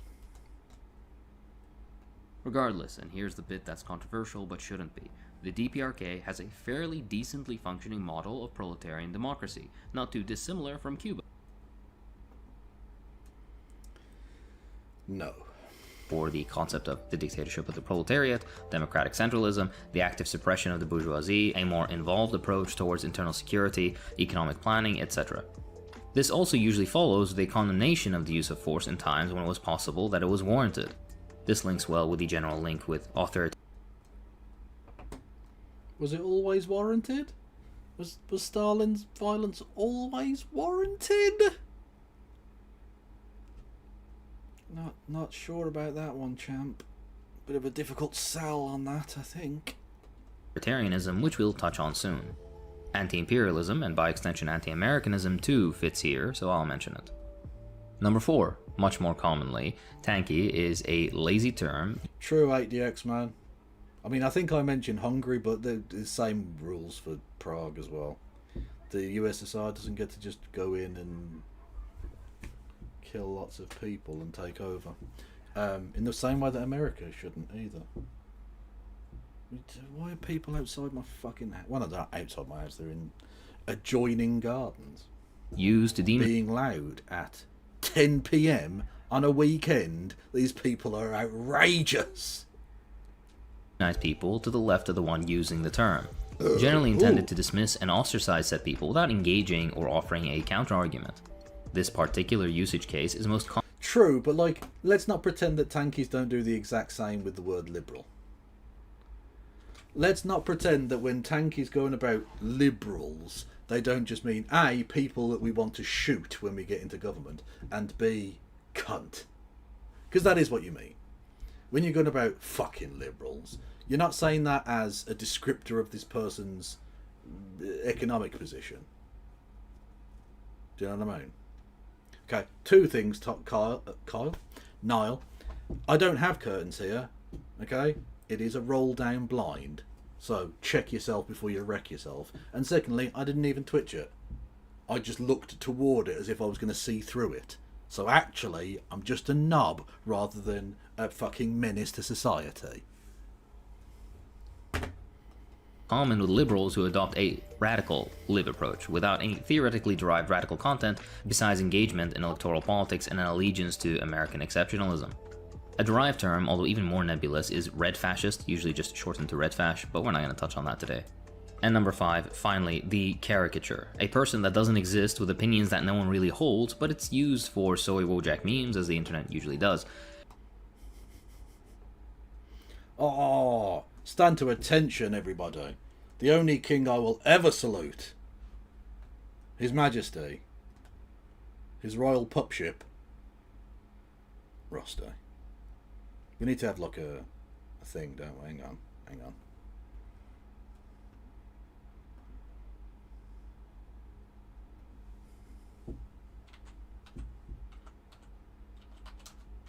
Ah!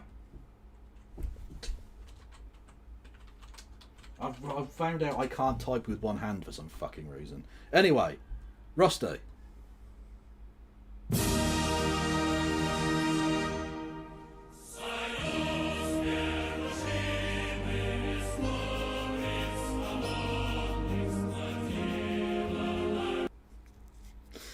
It's a communist dog, what can I say?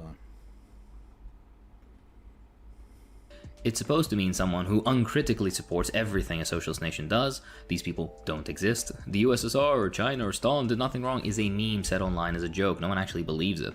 Likewise, seeing someone saying something on Twitter and interpreting that opinion as representative of the entire movement is silly. In my personal experience, you won't ever see a more critical and nuanced view of, for example, the USSR, than from someone who has actually taken the effort to properly study that system, usually a well-read Marxist-Leninist. We have a dedicated episode on that topic here. Oh, it scares the other dog.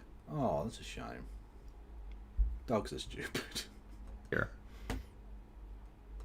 What's the point? More or less, it's a commonality of politics to invent derogatory terms for those that you disagree with. This example is no different.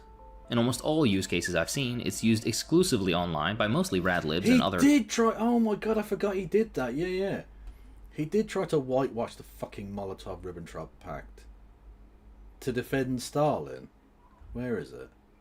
Where was the... It wasn't that long ago, was it? When did he...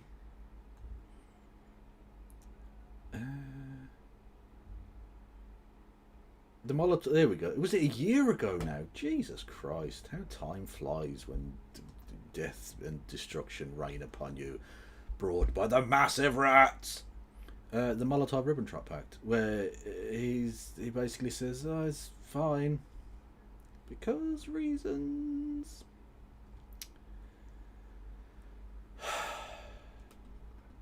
quasi-liberal types to dismiss an argument or person without engaging with the content itself.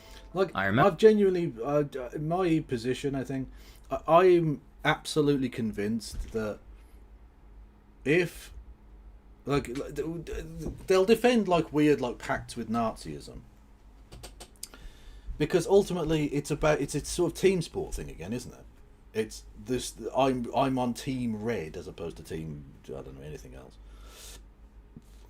And so, like, if the Soviet Union had done the Holocaust, I think these people would defend it. I honestly think they would defend it. If it was like the other way around, if the Soviet Union had camps that killed millions of people based on their ethnicity or blah blah blah blah, like, they'd defend it, because it doesn't matter what happened. They just defend their team, regardless. I'm absolutely fucking convinced of it. Now, that's not the case for all of them, but a great many of them, I think, would. And that's why I can't be on board with these fucking people, man. Because I know I'd end up in a camp.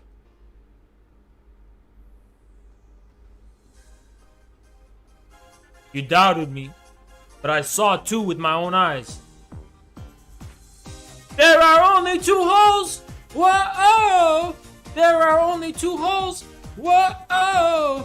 There are only two holes! Whoa! There are only two holes! Whoa! Facts. Thank you, Doctor. Remember anarchists, ANCOMs and the like using it plenty before, but that usage has died down over the past several years, from what I've seen. Regardless, a good point to note is that if we're using the term against people who recognize the achievements of former socialisms and adhere to more or less orthodox theoretical approaches to socialism, meaning Marxist-Leninist ones, then this term is a little more than, hopefully, an unintentional condemnation of third world or imperial periphery leftists. For all of their opposition to liberal idpol, whenever they get the chance, old reliable racism. Any criticism of me means you're being racist against my Chinese, Indian, Filipino comrades.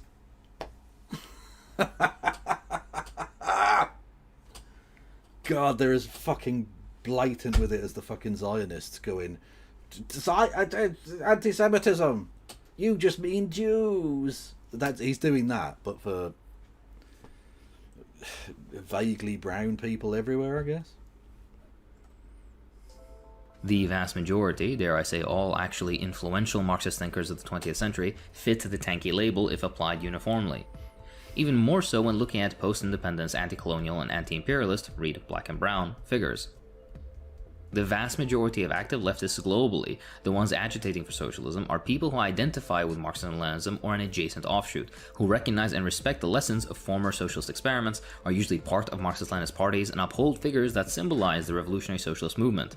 In essence, the vast majority of the global left would be tanky in that case. What does that say about the so-called Oh my god, look at this man's hair. Oh my god, that's fucking glorious. Look at it. It defies gravity. The man has got an afro shrubbery. It's fucking beautiful. I love that. That is fucking epic. Sorry, I'm encapsulated. Non-tanky Western left, though, isn't at least a little infantilizing and Eurocentric to consider that only the West has it right, meanwhile the vast majority of historic as well as modern revolutionary leftists had it entirely wrong. Likewise, the term seems to apply selectively. Those with incredibly similar beliefs and approaches may get the label on them, or not, usually based on the level of demonization in common anti-communist American media, or based on how much that particular individual likes said figure. Concretely, Sankara and Castro aren't too different from Kim Il-sung or Honecker. On authority. Yeah, Erich Honecker. Okay. Another point usually tied into tanky discourse is the idea of authority or authoritarianism. Before getting into it, the term is also incredibly nebulous. Between dictionaries and various quote-unquote respectable encyclopedias, you get several incredibly broad or contradictory definitions. As with totalitarianism, it's more of an invented... We'll do Scrandle tomorrow. But you've got to get your suggestions in earlier. I'm fucking tired now. I mean, I've done a whole 2 hours of work today now, so like I am fucked. I might need to rest for several days. The political term used in attempts by particularly American academia to lump fascism with socialism. This is further strengthened by the fact that the same yardstick can parallel, for example, the US very well, or even better than the intended nation that label is being placed upon, yet it's rarely done. Typical government versus regime language in an attempt to more subtly shape what you think. For the liberals in the crowd, name something you dislike about authoritarian socialist governments, and a government model you look up to or believe is viable to reform has most likely done the same at some point to differing extents. Right, but do you not understand what... Okay. Do you not understand how that discredits your belief system or ideology at all? Like, yes, it is true that you can point to, say, a crime done by the Soviet Union and know that America has done the same thing, or something equivalent, whatever, right? Or that you can point to China and you can then say Britain's done something like that, whatever, you know, that sort of thing. But that's the point. It's because you're just supporting a different type of imperialism that does the same kind of evil shit. Just because it wraps itself up in a red flag doesn't mean it's not also fucking bad. If the very thing that you think is the acme of evil within human civilization, the American Empire, can rightfully be compared to the thing you think is awesome, does that make you stop and think about the thing that you think is awesome? Because maybe it's also fucking evil. Please, for the love of God, take that point on board, tankies. I fucking beg you. How did this become a tanky show? I wasn't doing tanky stuff. Oh, it doesn't matter. I would actually say the prime liberal democratic example, the United States, has done far worse on almost every account, but they're always spared the term or the criticism. A fairly decent read I'd recommend on this topic is Human Rights in the Soviet Union by Albert Szymanski. Right. Likewise, to anarchist listeners, every prior example anarchists uphold had exclusive access to and use of arms, had labor discipline, an internal security apparatus, a system of prisons which included political prisoners, a hierarchical bureaucracy, exclusive control of sources of media, conscription, I could go on. It seems the only successful social... Right, the point being though that they were trying to build something. They were ultimately unsuccessful, but no one says that you're going to achieve some sort of anarchist society overnight, you know. Yeah, we understand that governments still exist. The state doesn't just disappear. Socialist attempts at building something tangible gets this authoritarian label thrown on it, likewise with this tanky business. The anarchist examples were commendable, but in the end failed fairly early on, and in a way that spares them that criticism. My point is, the methods before, during, and after a revolution will always be categorized according to authoritarian means, and hence pretending that revolution, the violent overthrow of one class by another, and the forceful establishment of some form of proletarian rule, be it a state or democratic federated workers' councils, as not authoritarian is just silly. If your issue is less the means and more with the degree of community control, well, this is a question of theory and pragmatism. Any genuine leftist... Yeah, and as we know, in the Soviet Union, they allowed you to just have those discussions about theory and, like, decide to change state policy based on the will of the people. Oh, no, they didn't do that. No, actually, no, they brutally suppressed that. Because democratic centralism. Would like nothing more than community control. The thing is, after a revolution and a civil war and a reactionary former landlord to fascist movement, foreign sabotage, internal spying, fifth columns, and you end... I hear a lot of excuses for your authoritarian governments that you like. You don't need to like these governments. You don't even need to hate these governments. You just need to be more realistic about them, I think. And not like... except that they got some things right and some things wrong. Kill me! In the video game Minecraft. Thank you, El Casano. A stream... Grazzy Kev? What's Scrandle? What's Grazzy? I don't know. Scrandle is an amusing thing that someone sent to me. It's Scran, and I don't know what the andle is, really, but Scran.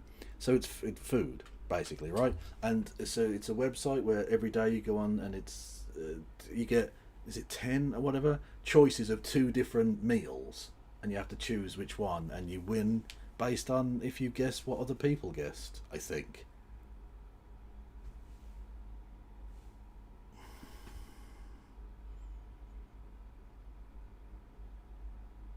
Totes Grazzy. Shut the fuck up, everyone. Shut the fuck up. Otherwise I'm going to start throwing hands, okay? And you don't want this fucking smoke. End up with a strong centralized state, with a highly developed internal security apparatus and more restrictive ideas on certain forms of expression. You can disagree with it, sure, but to claim you don't understand why it happened, or to refuse to recognize why, is just silly. We discussed this point to far deeper levels on the podcast episode, so do check it out. The history of the 20th century paints a very clear picture. Socialism is the way forward for the actual majority of humanity, and reform has been proven a failure time and time again. See our episode on that here. This leaves us with revolution as the only viable option, which likewise mostly occurred as a result of a party constituted from the working class with sufficient political will and... Oh, so it's grazie, not grazzi. Right, okay, so it's... Okay, so it's in Italian. Okay. Apologies for my Angloid tendencies. It's... yes, apologies. and the support of the people. The work of said party and the mass of the population may, we hope, culminate in revolution and the seizure of state power. This will naturally involve some level of violence, as no ruling class... Didn't realise this, but that's a shit beard. Castro had a shit beard as a younger man. I'm going to say it now. For reals is. ...in history has ever peacefully given up their own power. Not only this, but it's also logical to assume, based on the historical image, that once state power is seized, that fledgling nation will require all sorts of new organizations to protect the new gains of the working class, an internal security apparatus, a military of some size, or nuclear weapons, or something similar. Are we going to talk about the numerous assassination attempts made on Stalin by domestic sources? I don't think so. Why would we do that? I don't know. Like, I mean, yeah, he did have some assassination attempts on him, which is fucked up, but like, okay, I mean, whatever. I like what you want. And levels of oppression against reactionary sections of the population. Look, is this a safe space, everybody? Can I speak freely here without risk of judgment? I'm just going to say this now. Critical support for the whole landlord thing. I'm just putting it out there. I'm just like, I'm done with the fucking the housing thing, right? Critical support for old Chairman M-Bomb for the whole the landlord thing, because they're bad people. They're just bad people.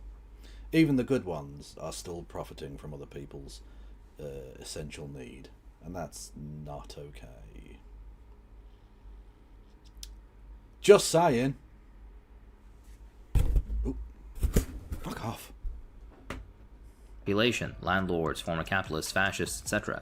This will take the form of prison or re-education, or possibly even more severe measures if necessary, for example in the case of counter-revolutionary terrorism, as occurred to various extents throughout socialist history. In the messy post-revolutionary period, it's also logical to expect excesses, although they are undesirable and... That just skims past all of the crimes. Fucking hell, man. Yeah, no, it's okay when the secret police come and arrest you and your family and shoot you, because it's for the people's good. I do enjoy having the people's boot on my neck, because it's socialism, you understand. Stalin was awful, and I'm glad he was dead. Well, I'm glad he's dead too, because I fingered him many times. Many times. Should be limited to the maximum extent. Does that make all of this right? Maybe not, but you can see why it would be necessary. Give Frederick Engels on Authority a read. Anti-Americanism. This is an interesting point, the one of anti-Americanism. More recently, I've seen the label tanky thrown around, especially concerning one's perspective on the US and its place in the world. There are some that claim tankies uncritically dislike the US to such a point that they'll end up strange bedfellows to groups or nations that they otherwise wouldn't, or should. Yeah, because that is what they do. Shouldn't ideologically support. Putting aside the meaningless content of that support, meaning if you're not sending money or guns or specialists or information, what material reality is there to your so-called support? Let's take a deeper look. Okay, but on that basis, then why do you support dead countries? Because you can't send them money, you can't materially aid them. So why do you support Stalin? He's dead. Why do you support the USSR? It doesn't exist anymore. Like, that's not how fucking support for anything works. You have to take responsibility for the things you support, even if you don't necessarily like materially aid that thing, whether you can or can't based on historical exigencies.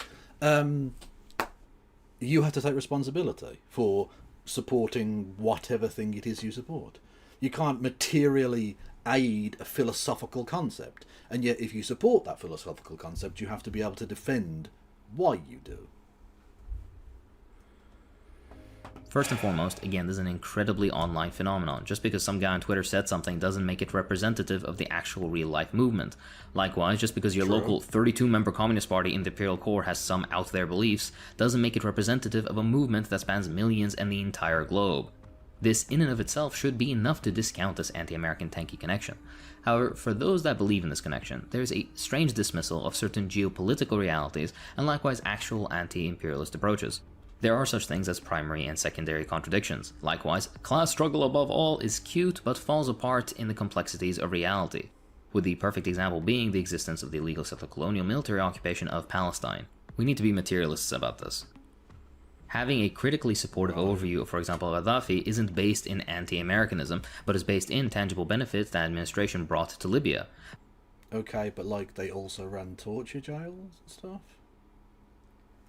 He stole billions from the Libyan people? Like, there's a reason they dragged his corpse through the street, my man. Being critically supportive of the Syrian government's attempts at piecing the nation. Supporting fascistic nationalist dictators? Very cool. Back together after being ravaged by. I do love an anti-imperialist, don't you? US-backed militias of all ideological stripes doesn't emanate from an anti-Americanism, but from a sober understanding that stability under that government is far more likely, especially when the reason for the massive geopolitical disruption in the region wasn't an organic leftist movement to begin with. You can disagree with the reasoning, sure, but to claim that this, number one, makes you a tanky, and number two, is mostly based in anti-Americanism is incredibly myopic and shows just how little this term means.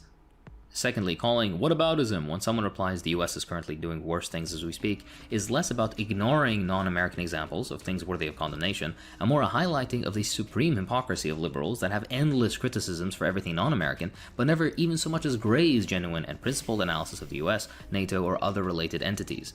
That doesn't mean you should go, what about blank, each time something is brought up. Actually, the inverse. You should be well-read enough to be able to rightfully criticize the things worthy of criticism, while being able to provide nuance to the rest which requires nuance. It's a delicate process. That's why whataboutism doesn't happen between principled and educated Marxists, even on contentious issues within the left. Read these books. Endless Holocaust, Mass Death in the History of the United States Empire. Killing Hope, US military and CIA intervention since World War II. And The Triumph of Evil, the reality of the USA's Cold War victory. I've not read any of those, so I mean they might be The importance of our past in light of our future. An important side note is to always... Is Hakeem American? No, he's an Iraqi. And that's not doxing, like he's an Iraqi doctor, specifically. So he lives in Iraq, which is where Haz has been, on the Tigris River. Yeah, because he wants to build an empire as an anti-imperialist, you understand? I wonder if they met up for a, talk. I was about to say a drink, but I don't know if they drink. Maybe. Study our history and learn from it. Dismissing it is either lazy or ignorant, and likewise arguing from oh, that wasn't real socialism, that was just tankies, makes you look ridiculous as you give the enemies of socialism ammunition against the whole movement in the propaganda war, which the left has far less resource-wise in fighting. You can disagree with the collectivization of agriculture in the USSR, for example, but that disagreement only means something when you understand the material conditions that gave rise to the necessity of that change in the first place. Okay, but did they have to do the Holodomor? They could have just not done that. That would have been better than doing that, I think. Likewise with how it was carried out, how it progressed, what went wrong, and what could be changed in the future. You should be able to put forth alternatives. Okay, fine. My alternative is not starving to death millions of Ukrainians. Is that acceptable? Is that okay? Because that would be my alternative to what actually happened, would be to not starve those people to death. To not so drain the areas of food. There were literally roving bands of cannibals going from town to town. So desperate for food, were they?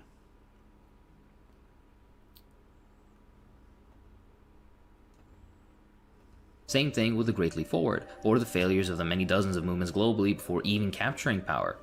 Stalin and his consequences are important whether you like it or not, and without understanding what came before, we can't hope to be successful in future attempts. In essence, this is yet another attempt by Hey, hello Joe, how are you, mate? Good to see you. Me to encourage people to actually read boring, long, and intricate theoretical and scientific work so that we can actually have something novel to contribute in building a movement. Conclusion. If you don't understand a particular...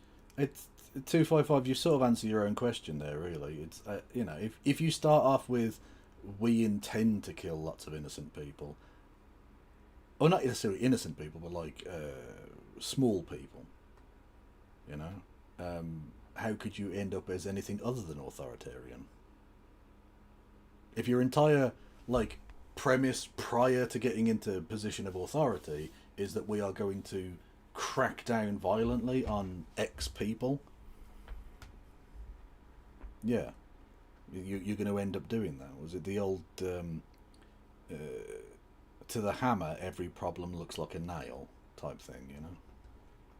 Particular perspective, ask why, dig into things. Simplistic answers are no answers at all, and there's always more nuance to be had.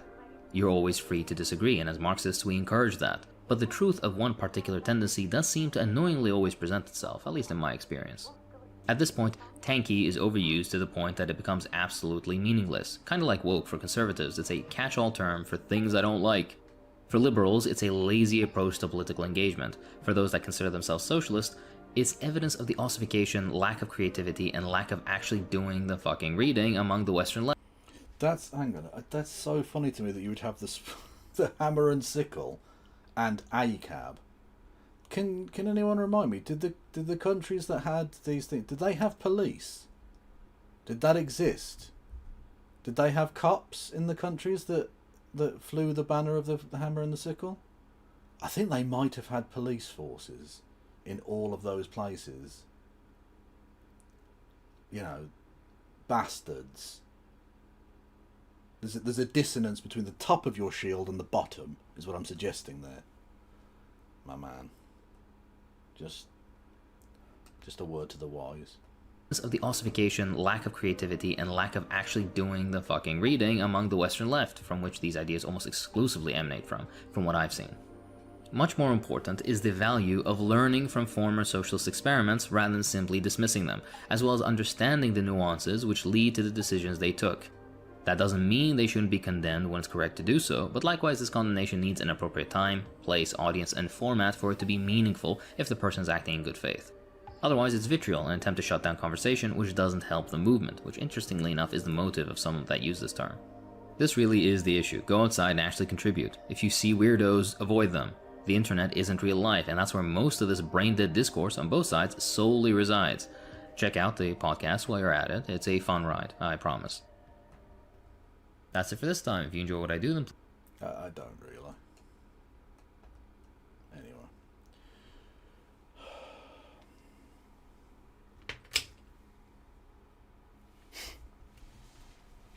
That was a pointless waste of everyone's time. You're very welcome. Let's see who's going on YouTube, shall we?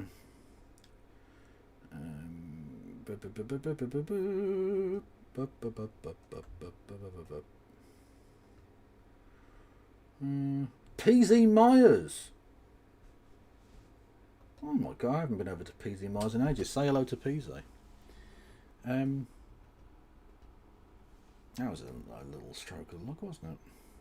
And Nudge is going on Twitch, so I'll send you over there. I don't know why do I say that? Nudge.